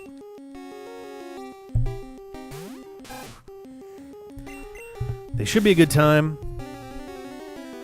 And there's also a certain element of, like, it's so funny because I get stressed when I can't be working on stuff, but also not being able to work on my usual stuff does free me up to work on the stuff that I am less able to justify spending time on because I could be working on other stuff. What are the rules for spider nicknames? Nothing yet, really. So the idea would be that we would just name stuff either after, like, spider species or scientific names or common names or just spider-y things related to spiders. You know, Peter Parker would be a valid thing that we could do. Squitter is a thing that we could do.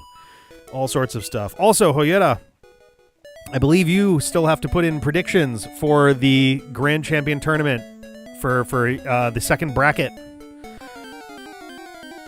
Grand_champion_2. The only reason that you're still able to do this is because I've been extremely slow at getting my third heat video up, or else it would already not be available. You have until, like, tomorrow evening to do it, but the sooner you can do it, the better. I still haven't managed to get a hold of TMNT Fan or Spoiler Goblin or whoever put in the hasty prediction bracket. I still don't know who that is. And everybody who has put in for a prediction for the second bracket so far has a matching first bracket. So it's not any of the people who are in there. So I still have no idea who it is. Granted, if they don't fill out a second prediction bracket, then it won't likely matter very much.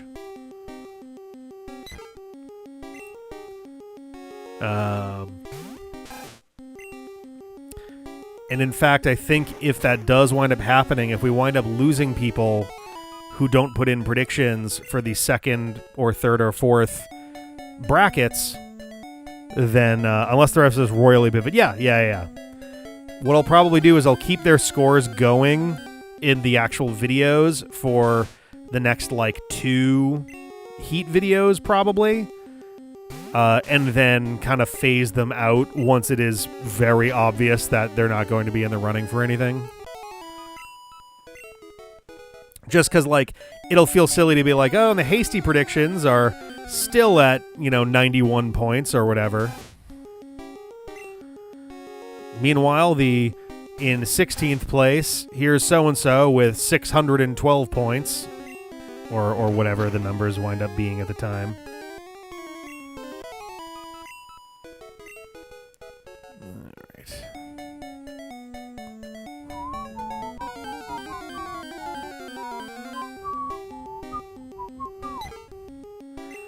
Okay.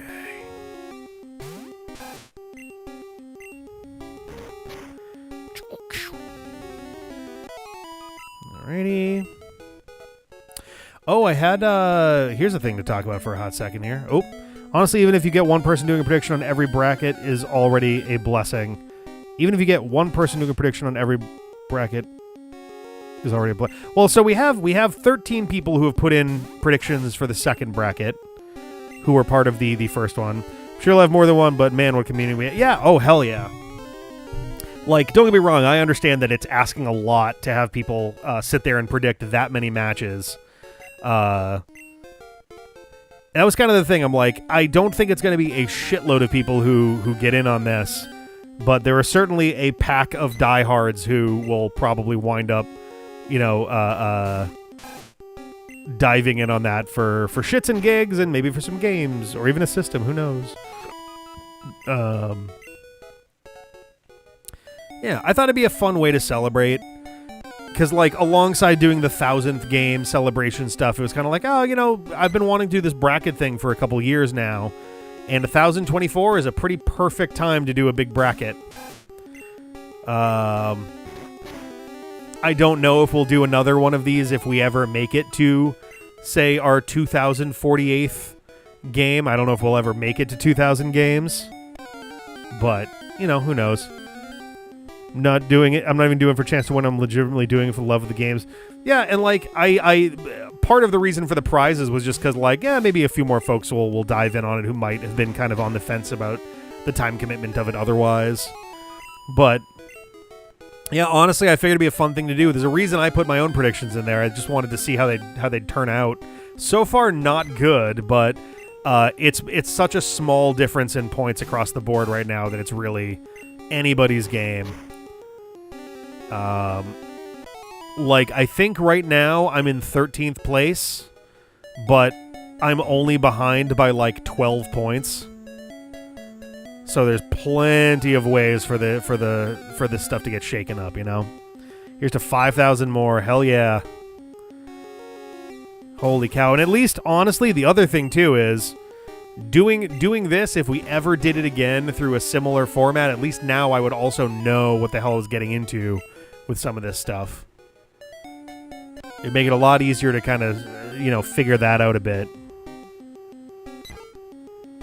I'd have to figure out another interesting, you know, grand finale type thing as well. If we ever get to 2,000 games. I say if we ever, as if we're not already at like 1050. Alrighty. Blah, blah, blah, blah, blah, blah, blah, blah. Alright, we're over to quick attack now. Yeah, I think we'll almost certainly be... So not this run, but after we go back to Mom's house, the next set of battles we do should be what gets us to level 47. Looking forward to seeing how the second heat points shake up. Yeah. There's been some interesting jumps and falls. There's been some good and some bad in there. I think people will be excited to see how that is looking. I've already recorded that portion of the video plus I think 9. So I've done the results of Heat 2, the current standings, and the first 9 games, the first 9 matches of 64 for Heat 3. And then tomorrow, during the day, I'm going to record the other 57. I'm going to be editing this stuff, and then that'll the plan is to have that go up tomorrow evening, so. Yo, Shell! Hello. We are probably like 20-ish minutes from reaching level 47. We've crossed 100,000 experience. We're over 10% of the way there. Go to my backlog website. I've only played around 300 games personally, and I didn't put absolutely every game I played on there, so 1,000 is a lot. 1,000 is a lot. And in fairness, I haven't played all of those. I've probably been present for 1,000 of them at this point.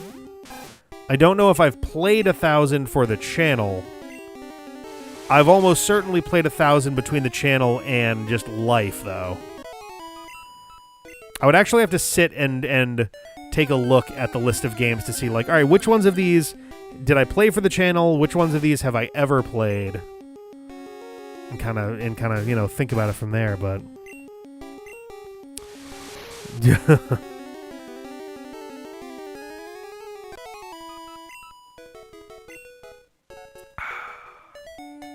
Oh, man.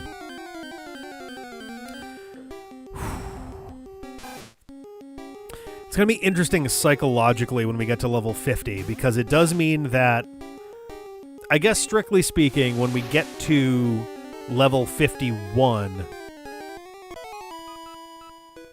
No, level 52. When we get to level 52, we will have fewer levels to gain than the ones we've already gotten at that point.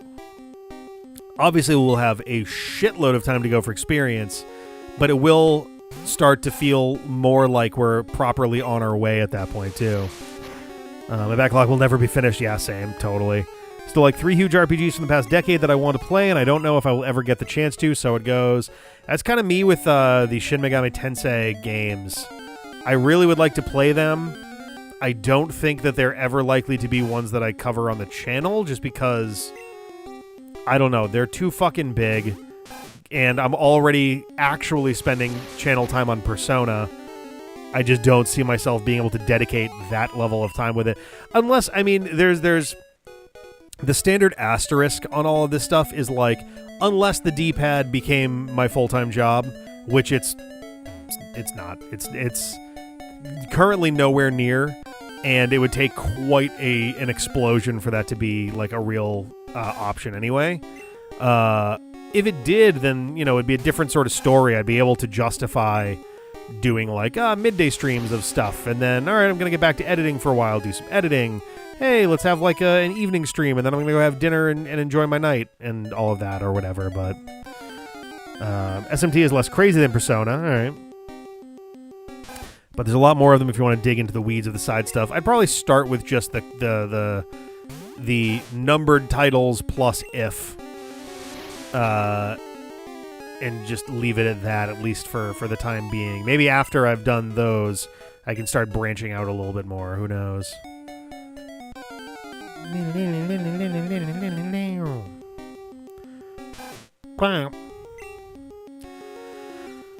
Oh boy. Holy cow.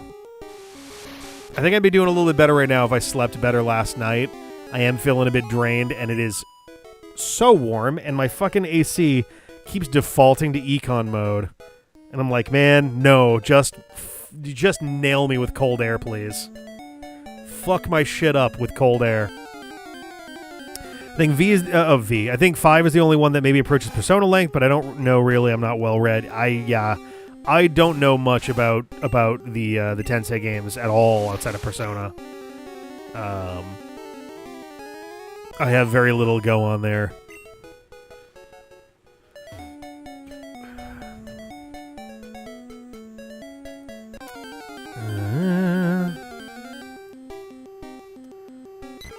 Boo. Still checking that I haven't missed any like messages or anything. Whoops, damn it.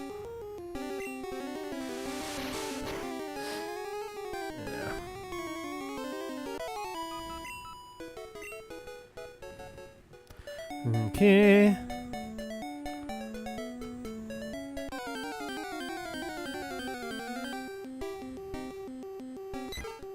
Okay. All right. Cool. Quick attack.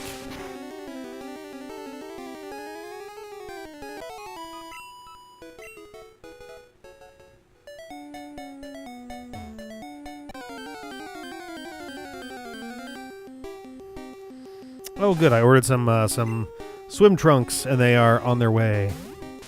It's one of my great RPG shames that I haven't touched any Shin Megami Tensei or Persona yet, probably. That and, like, what else did I think of that's a long-running series I haven't touched? I guess Ys. Yeah, people like Ys. I have never played any of the Ys games. I've been kind of in the, like, orbit of Ys for a while. Hoping to have an excuse to play one of them at some point soon. I keep forgetting that series exists. And then suddenly, oh, Ys X is out. And it's like, oh, all right. Sorry, Ys 10. Everybody loved getting Ys X. What about Trials? Oh, hey. Oh, that's right. I keep forgetting that the watch streaks are a thing now. Nice. Man. What are the I don't know much about Trails. There's I'm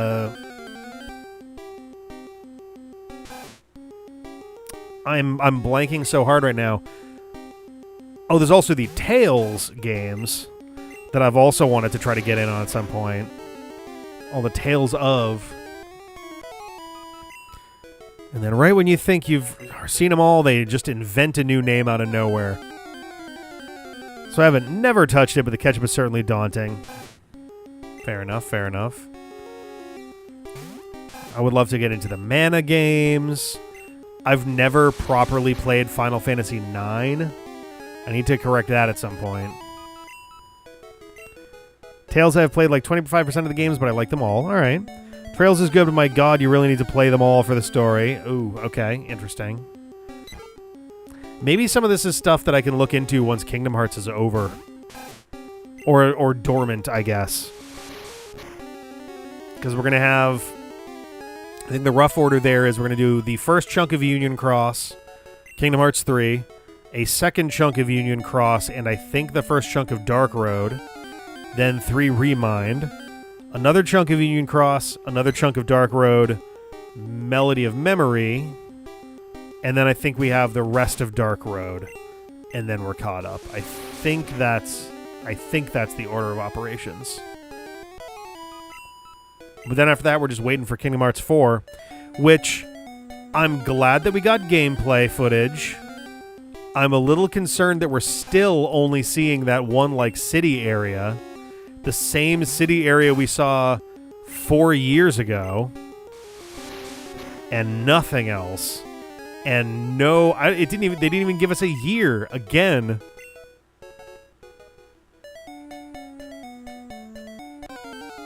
So, like, who fucking knows with Kingdom Hearts?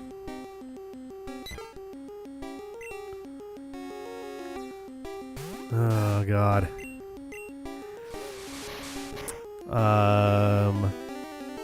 Trails is like, what if Kingdom Hearts only had numbered titles that all just went in order? Okay, that's good at least. I do want to do a deeper dive into some JRPGs at some point when I have more time. I got the Switch Bravely Default Remastered for Christmas and I've barely started it. I think I have the original game for that one. I don't have the remake. I do want to get into Bravely Default as well, though. All the games leading to the next, there's always cameos and shit, and it pays off so well. And my goodness, I can't wait to see what it's like if I get deeper into it. All right, I may have to poke my head in there at some point. I'd first recommend Tales of Eternia, Arise, or my fave Vesperia over starting Trails, and I like the story of Trails. Ooh, okay, all right.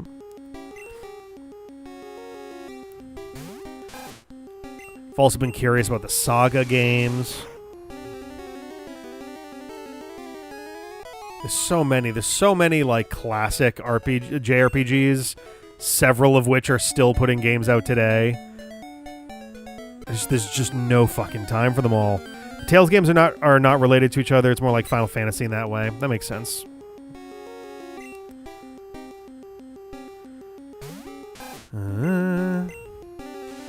Oh, I'm very curious. I think I mentioned this before. I'm very curious if Dragon Quest Monsters 4, whatever that one, I forget the subtitle that went with that, which is connected to Dragon Quest 5, will have any connection to either Dragon Quest Monsters Joker, which I think is 3, or Dragon Quest 4. The Withered World, that's right, yes. Like, I wonder if there's going to be any glue to hold together the Zenithian arc of Dragon Quest games there. We got 896 experience points left to level 47. Trails is the game equivalent of telling someone to watch One Piece. Awesome, but a great time sink. Oh no. Yeah, there was a point where I was interested in One Piece, and then I saw and then the volume just kept going, and I'm just like, I could not possibly get into that now. 1,000 episodes of TV, 1,000 chapters of manga. It's just beyond too much. I think this one is going to be more of the characters go to another world and do shit situation like most other Monsters games. That's fair. I guess what I'm more wondering is, like, will the world of that Monsters game be related to the previous one in the same way 5 and 4 are connected, you know? 111 volumes of the translated manga so far. Jesus. God damn. That's so much. Speaking of Dragon Quest spin-offs, it was funny to see Shad shit-talk Treasures in the randomizer stream last week. I played a little bit of it. Treasures was the one that was the spin-off of 11, right? What was that game? I was interested in seeing Eric and his sister as, like, having their own little spin-off, you know, piracy type thing, but I don't actually remember what the game was. Thought it'd be a nice time waster, but I haven't gone back to it in a while, but I don't think I hate it or anything. Yeah, like, I don't know if I paid enough attention to it to learn what it even was.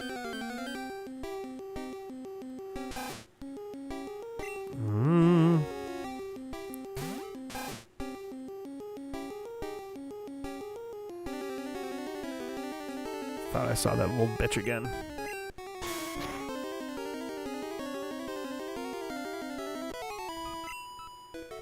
I just want to corral the damn thing to the utility closet so I can close the door.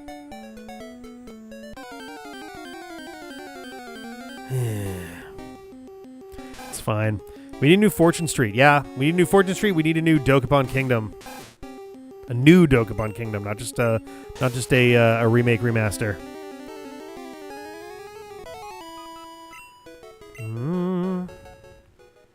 How come nobody's invented a Monopoly 2? What are we doing? What are we doing here? 3D hack and slash monster tamer treasure hunting game full of items that are references to older Dragon Quest games. Okay. Interesting. So kind of a... It sounds like it's kind of a more action-oriented...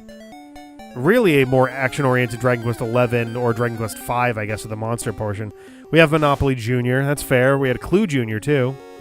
It's like Monsters, but it's more live-action combat rather than turn-based. Basically, the goal of the game is to find treasures that are worth money scattered in various areas. Use your treasure sense to pick out where they're buried, and then bring them back to base to appraise and get levels based on your net worth. Okay.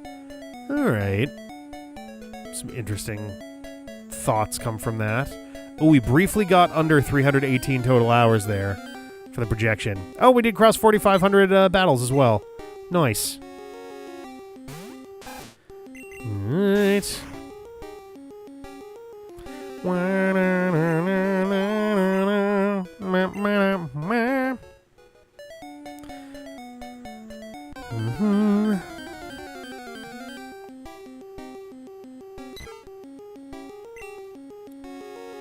Oh, I'm very happy. Earlier today, I made a call to... I didn't even finish my thought because the mouse situation, but I'll get back to that in a second. I made a call today because I have 2 work trips that are so back-to-back, both in Europe, that I'm actually staying in Europe for a couple extra days in between the 2 because it's easier than me flying back for 8 to 9 hours on Friday of next week, and then another 8 to 9 hours flying back to Europe on Monday. On Sunday. So I'm just staying out there Friday, Saturday, Sunday. But I was having an issue with the way they were setting up hotels, where my checkout was going to be scheduled for Friday, but my flight to country number 2 is on Saturday. And so I had to call in because despite the fact that we were told internally that, we were going to be able to have that dealt with, by the company and all that, they instead just were like, actually you're going to handle that yourself. Not my company, but the company that we had organizing the trip portion for us. So that was a whole thing, but called in, got that sorted today, so now that's all good. So now I have somewhere to stay throughout the entire thing. The other thing I was going to say earlier was that I had an appointment with technically they're like a lung and allergy, doctor's office type thing, but I went in to have a checkup about the sleep apnea and stuff. The checkup itself was straight up less than 60 seconds long. Doctor came in, gave me the stats of here's how your breathing was happening before, here's how it's happening now that you're on this thing. Any questions? Nope. Okay. All right. Well, we'll see you in a year. I'm like, oh, all right. So yeah. Apparently during my sleep test, I had 19 breathing incidents per hour over the course of the 2 nights. Now that I've been using the CPAP, I've been averaging 0.8 per hour, which I'd say is pretty good. Pretty good to go from I stop breathing about once every 3 minutes to if I stop breathing, it's roughly once every hour and hour and a quarter. Pretty good. Hour and 12 minutes, something like that. 3 minutes to like 72 minutes is a massive improvement. Yeah. The plot of the game has nothing to do with the world of 11. Eric and Mia get isekai'd, basically. Don't worry about it. All right. Joy 4 was, but outside the aesthetics, not sure it fits as a regular Dragon Quest game. All right. This is a person that's only played Dragon Quest 9. A chest medicine place. Yeah, they do a lot of sleep apnea treatments. Yep. They get data from your Sheen every night. Yes. He actually mentioned that with a with a weird amount of glee on his face on the way. I was like, we get the data directly from that. I'm like, uh-huh. Yep. LCD CPAP. Yeah, it's been an adjustment.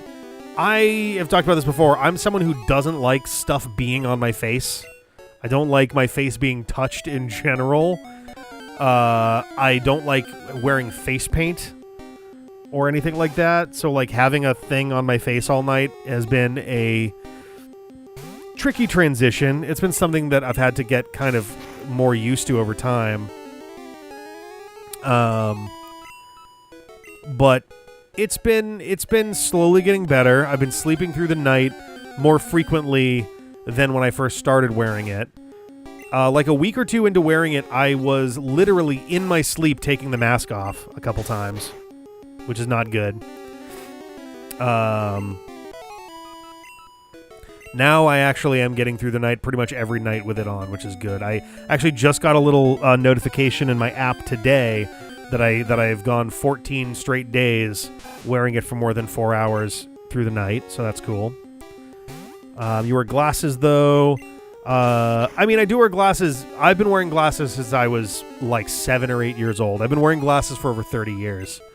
And in fairness, these glasses, this style of glasses, so these do not have the little nose bits, the little nose cushions. I used to kind of hate my old like wire glasses when I was younger that had those two little nose cushions because I could feel them on my nose. These ones that just kind of rest on my nose are I am way like better about. I don't know. Oh, have a good one, C-Dude. Have a good one. Every insurance I've had either did copay or they want me to pay in full. Yeah, I had to pay for, I don't know if I paid the entire cost of the device or if it was a reduced cost. My CPAP, I believe I paid $250 for.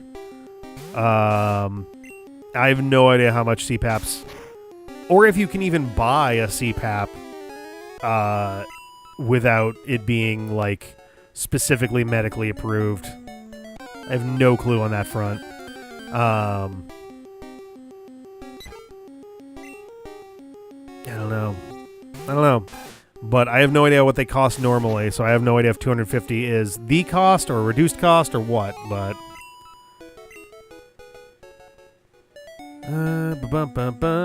it's still so fucking hot in this room, even though the AC is set to 70 degrees on medium intensity. Let's set it to high.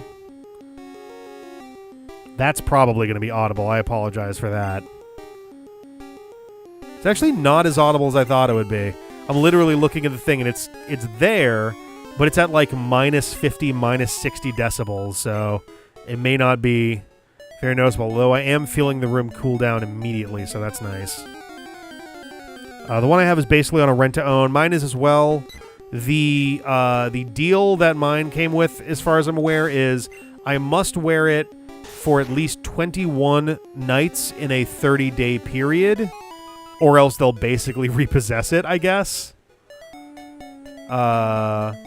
Some stretches have been easier than others. It's getting easier over time. I'm going to have to take it with me on all of my work trips, which is going to be a pain in the ass. The good news is, because it's a medical device, it, I believe, is supposed to be exempt from the usual, like, carry-on type restrictions, I think. But also, my flights, I think, come with both a carry-on and a personal bag, along with the check luggage. So I'm going to check my luggage. I'll have my personal bag is usually my laptop bag, like my backpack. And then I guess if I have the carry-on, then that'll just be my carry-on. Travel's gonna be another issue, yeah. It came with a travel, like, a little, like, holder pack thing, but I gotta double check, like, you know, tonight, tomorrow, that everything's good on that front, but I'm realizing I haven't saved my game once this stream, so let's go ahead and do that real quick.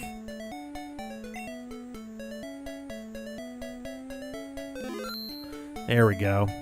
As we're inching closer to 33 hours and level 47. Alright. We have snuck under the 318 hour mark as far as our total, though. So that's nice.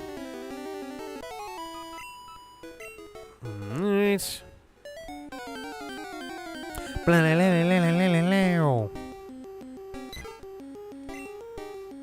Save. Oh, I can't wait to get back into Star Force 3. We're like painfully close to wrapping that up. We're not like on the doorstep of it or anything, but we're getting close. We got some bosses to fight. But it feels wrong to do it without Jeff. So I don't want to be like throwing episodes together otherwise. Not like I'm at a loss for stuff to edit anyway. And I get to learn pain. Yeah, because I got to do stuff with Sirius for all my various 100%ing stuff. There's a part of me that's debated going back, not anytime soon, it wouldn't be anytime soon, going back to a couple of the Battle Network games that I didn't, like, genuinely 100%. I think Battle Network 3 is the one that stands out to me because I'm fairly sure that by the end of that, there was so much stuff that it was wanting me to do that I was like doing walkthrough walls and like library hack Game Shark type stuff. And I don't think that I did the end of Battle Network 3's post game legitimately. I didn't do any of it during the main game, but during the post game, I'm fairly sure that we were doing like weird like codes and things or something. I would have to go back and look. Sirius is already hard like Apollo Flame was, and then you have to do V2 and V3. Yeah, that shit I'm not super looking forward to, if I'm being real. That's gonna get pretty intense. There we go. We should be probably 3 battles away from level 47. Guess it'll depend if we can get a level 5 enemy in here somewhere. No, now it's definitely gonna be 2 more battles. So I don't think we can do anything. I think the most experience we can get from one battle on Route 1 is 36. We need 38. And it doesn't matter because it's level 3 anyway, so. The only thing I did in Star Force is that thing I talked about where I could control whether I could get encounters or not. Yep. Which honestly, I don't think that's a crazy issue, especially with Star Force Legacy offering that exact thing at this point. It's nice to, especially Star Force 2. Good fucking God. The encounter rate in 2 is some of the worst encounter rates I've ever seen in an RPG. The closest I can think of, boom, level 47. The closest I can think of, and we get it just before 33 hours, too. The closest I can think of... Oh, at some point we slipped under 317 hours. When did that happen? No, we didn't. We're still under 318. I'm miscounting. Final Fantasy II... I think the Dawn of Souls version for the Game Boy Advance had a post-game in Pandemonium where the encounter rate was you were basically getting into a fight every 2 to 3 steps, which was agonizing because you were trying to, like, root around and find shit. Let's try the Legacy Collection. It seems shiny and cool, but where is the time? Yeah. Yep. Oh man. But yeah, I think we're gonna finish out our moves for this set. We'll head back to Mom's house and then we'll call it there. Hey, 33 hours. But we've made some good progress. Our average fights per hour is still going up. Not by much, but we're up past 137 and a half. I think we started at 137.2. Alright. Final Fantasy II's encounter rate is dog shit for sure, especially with the trap rooms, yep. And the bonus campaign was especially rough. Yeah, it was useful because it helped you grind your team up to the level that it wanted you to be for the actual, like, real shit that was coming. But basically do the final dungeon again, but you have a bunch of losers this time. Yeah. Yep, your team is weaker, but they do gain experience much faster, so they do catch up. But it was a rough time. So many goddamn fights.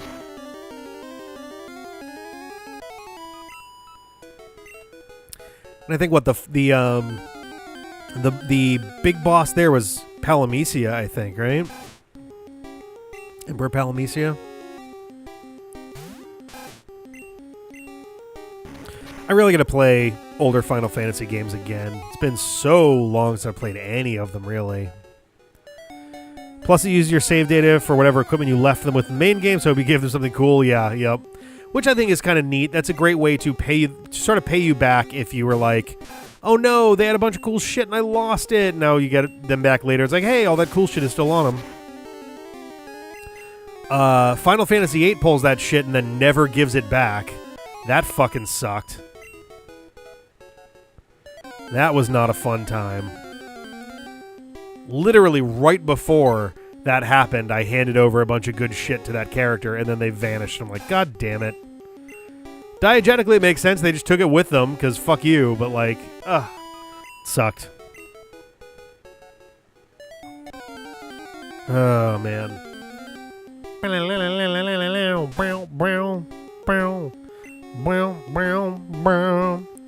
think FF2's Emperor is never probably named in the actual game, but you can imply Palamecia because that's the name of the Empire. That's right, that's right.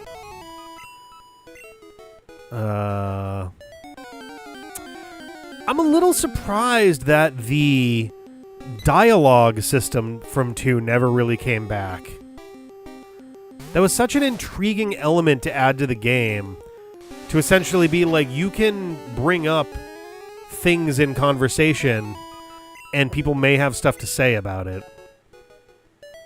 Like, the downside is that hypothetically you could sit there and cycle through every single hotkey word you have to get every response, but like, it was still a really cool mechanic that honestly did kind of wonders for making Final Fantasy II feel like a much more involved experience than the first game. It's a really neat thing, especially on NES. It ends up being less neat as time goes on, as most people just say. Yeah, I did notice that like as time went on in the game, people would just throw up a question mark, and it's like, oh, come on. You couldn't even put like, oh, I don't know what you're talking about, or something that feels a little bit more natural than just, huh? I'm like, oh, cool, thanks. That's great. Oh, man. I would love to know why this AC is doing, like, nowhere near enough work right now. What's the weather like right now?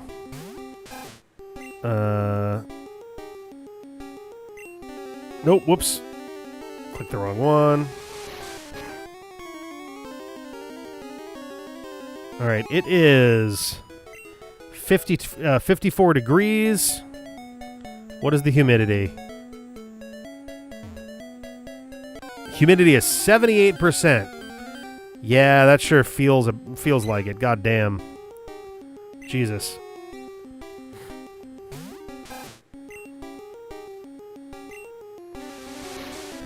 Ooh, it's going to be sunny on Sunday. That's good. It'll make travel nice and easy. Have I mentioned I hate flying? I don't super hate flying. I hate landing and taking off. I get so paranoid about the start and ends of flights, and I know that it's irrational, but I get so antsy. For the name of the empire is more common the other way around, I think. I guess that makes sense, yeah. I guess you'd get instances where, like, the era is named after the emperor more than, like, the empire itself, right? I've had to meet someone who loves flying. That's fair, yeah. Plus, isn't Famfrit in that... Isn't it Famfrit? Isn't that where Tactics Advance got it? God, I don't know. Mateus would be the... corresponds to him from the Evilise games. Okay. I need to go back and play more Evilise ones as well. I've played Final Fantasy XII all the way through. I've played Final Fantasy Tactics all the way through, though it's been a very long time there. I've played Final Fantasy Tactics Advance all the way through, though that's also been a pretty long time. I watched someone play a decent amount of Vagrant Story, but not finish it. I played a very tiny amount of Tactics A2 as well. Alright, have a good one, Shell. See you later. Have a good sleep. Famford is the Cloud of Darkness. Half the summons are references to the classic end bosses to make a long story short. Gotcha. Alright. You know, the ones that didn't actually show up as boss attacks themselves. Yeah. Because when I say summons, I mean the Lucavi. Yes. Yeah. Including that fucking ram.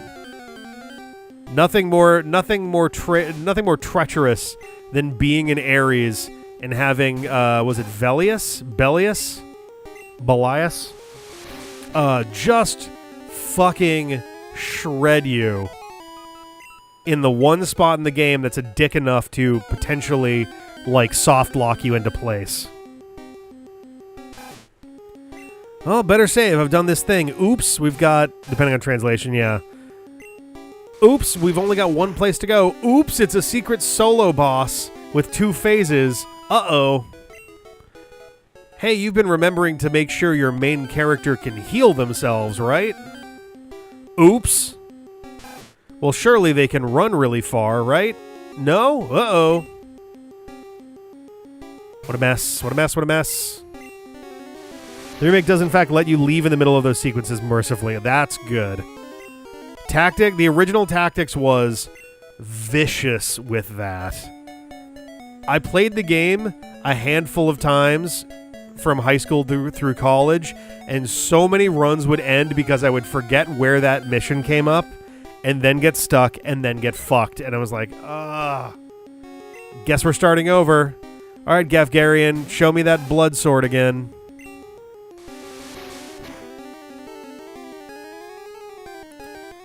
Oh, man. Awful, awful, awful. I'm glad that they softened that a bit. Because there's like, fair challenge, and then there's bullshit. And the sudden ambush of the Velius fight is definitely falls under the realm of bullshit, in my opinion. It's doable. I've done it, but, like, fuck me, is it hard to get through. Oh, I didn't even celebrate that we've got our 4th row of Raticates getting started, too. Oh, man. Yeah, I'm looking forward to, at some point we'll do more of the Evilise Chronicles remake. Right now, for the grand finale series, we're focusing on Sly Cooper, 999, and Heavy Rain. We'll probably wind up adding Quest 64 to the mix at some point in there. And then we'll probably start doing the ones that, like, John was around for following that, if he hasn't been around for those. Because I do want to do them, and I don't want to just hold it up based off of that. Odds are we'll probably do 1,000 Times Resist last. That way we can have that, like, really get its like a limelight on its own out of the set, but that strategy just ends up being Ramsey yelling at himself until he gets 10 turns to Weegraph's 1 and then punching him to death. Oh, God. Oh, Jesus. I definitely got to play that again. I also liked Tactics Advance. Even though it's got a very different set of priorities with its mechanics, I thought the law system was pretty neat. It was a neat kind of twist on the classic Tactics formula. And then playing 12 and having the judges actually be a meaningful part of the world around you beyond that was actually a really cool thing. In fact, I think one of your party members, well, I suppose the rest of that sentence is a spoiler, because I don't think you know about his background until much later in the game. The other sequel, Tactics A2, is a hell of a game, easily sunk 100 hours into it, so fun. All right. That's the one... Oh, no, never mind. I vaguely remember, like, the first battle of that game, and I almost just misremembered it as being Vaughn and Fran or something in there, which I guess hypothetically could happen, since it's also Evilise, but, like, that doesn't make a lot of sense. I guess it could. I guess it could have been them. I don't know. But I've only played the very first battle, and then I don't really remember. I don't think I played any more than that. I still own it. I still have it here, but I just haven't touched it in ages. Vaughn and Penella show up later, but not at the beginning. Okay. Gotcha. Which is interesting, because Tactics A2...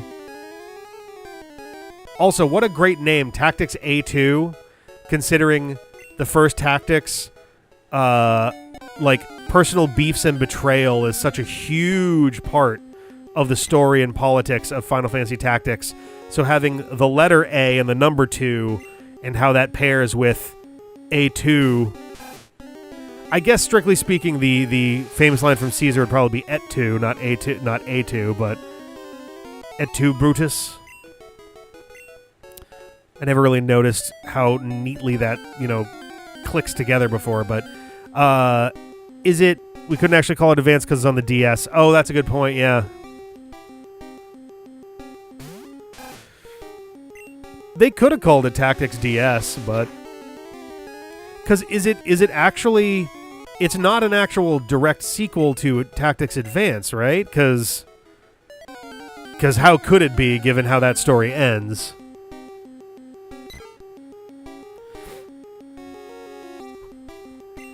Is it actually? Does it continue on from, yeah. Is it one of those instances where it's like, oh, actually it continues on from a version of the Grand Grimoire where, Lednar Twem, or whatever the fuck the backwards name was, continued to fuck shit up or something?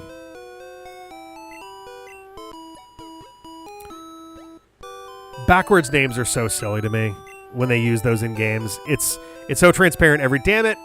It's so transparent every time.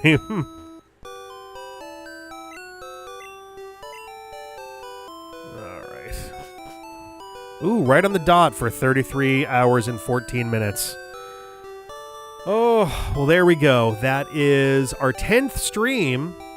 My hair looks so rough right now. I look so shiny. That is it for our 10th stream of... no, the stuff that happened in advance was a bit more real than it seemed, I think. Oh, okay. All right. Isn't the general idea that you get through the Evilise games that the entirety of Evilise exists within the Grand Grimoire, which is a book in the outer world of Saint Evilise and all of that? So, like... Final Fantasy XII and Vagrant Story and all of those are also technically connected with the inner world within the book, or something along those lines. Spiders gets 10 more. All right, it's a tie game. You got until I wrap this stream up to put more into what you're looking for, or or we'll randomly decide it. All right, one more for spiders. Whoop. Alrighty. See if any of that changes. But yeah, stream number 10. Oh, if the gemstones gets one, sure. There we go. Yeah, so that is it for our 10th stream of Pokemon the Very Best. We have gotten up to level 47. We have gotten beyond 10% of the way through our task of getting strats up to level 100, making pretty good progress. We have a long way to go. We still have quite a long way to go, but we're starting to make an amount of progress that feels like we're actually getting somewhere now, so that's pretty cool. Oop, 10 more for Flora and Fauna. Yep. There we go. It's going to be a bit of a fight right at the end, isn't it? Let's see. Other stuff that is occurring. I don't have any streams tomorrow. Wednesday, I'm going to be streaming more Metroid Prime Federation Force. After that, I am going to be off from standard streams like these until the end of July. I will not be streaming anything from here at all until I think the 27th of July. It's going to be a while till we get there. Oh, we got another 10 for spiders. We have a Patreon hangout and community night on July 3rd. And then we will have another one, I believe, on July 31st. Our next Digimon night won't be till at least mid-August. It is going to be a while. But it'll be nice. It'll be nice to kind of take a breather from it. It'll be nice to have my nights back a little bit.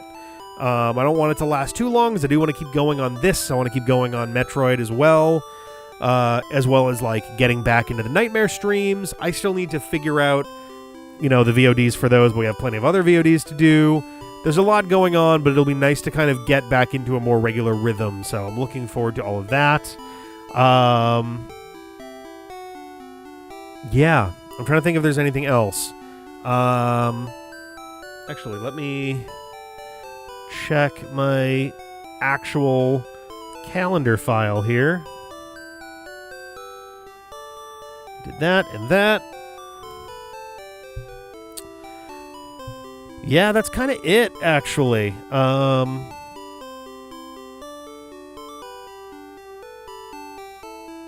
Yeah, I'm just scrolling through these, just looking through, and yeah, it's going to be a hot second till we're back for other stuff. So, thank you guys for hanging out. Thank you for sticking with me through this ridiculous thing. We have a long way to go, but it's been interesting so far. It's also been nice to just have a set of streams where we just kind of chill and chat and stuff. There's not like a ridiculously intense challenge that I'm stressing out about at the same time. So it's nice to keep the energy a little bit more muted for this and a little more relaxed. Even if I have to deal with whatever the situation with this mouse is, maybe I'll get lucky and Tonk has already dealt with it in another room. Need to contain the rodent for a month and a half. Can you do it? Yeah. Oh, we got another 10 for Flora and Fauna. I feel like I need to have a timer going for like an auctioneer, where it's like, here's how much time is left each time. Maybe we'll do it. Oh, Golik's dropping 100 on Greek. Got a bit of a slugfest going. Let's say 60 seconds from the time of any given D points. So we have 60 seconds there. Do it better than John. Oh, I can do it much better than John, I think. Thank you for making the silly evening more nice. I'll maybe see you on Wednesday, but maybe I will just let it go to play Elliot instead that evening. No, absolutely. If that is on your mind, then go for it. I'm probably going to be grappling with how we're handling the other what is left of Federation Force, which is most of it. We are moving through it a little bit better, though, so I at least feel a little bit better about that than how the first stream had me a little bit nervous. The second stream, we did a lot better. And I suppose if we're patient on some of those, we can crush the required scores even if we do it very slowly, so... All right, last gasp here. We have a few more seconds, and then we're going to call it.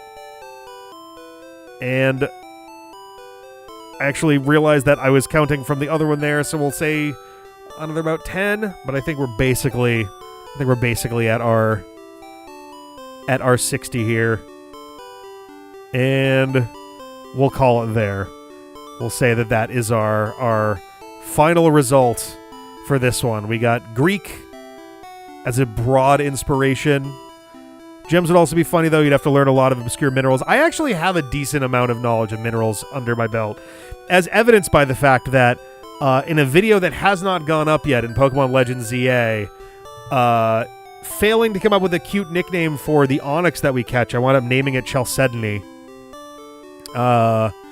which is sort of the family grouping of a lot of really well-known gemstones like rubies and sapphires and the like, a lot of aluminum oxides, all that jazz.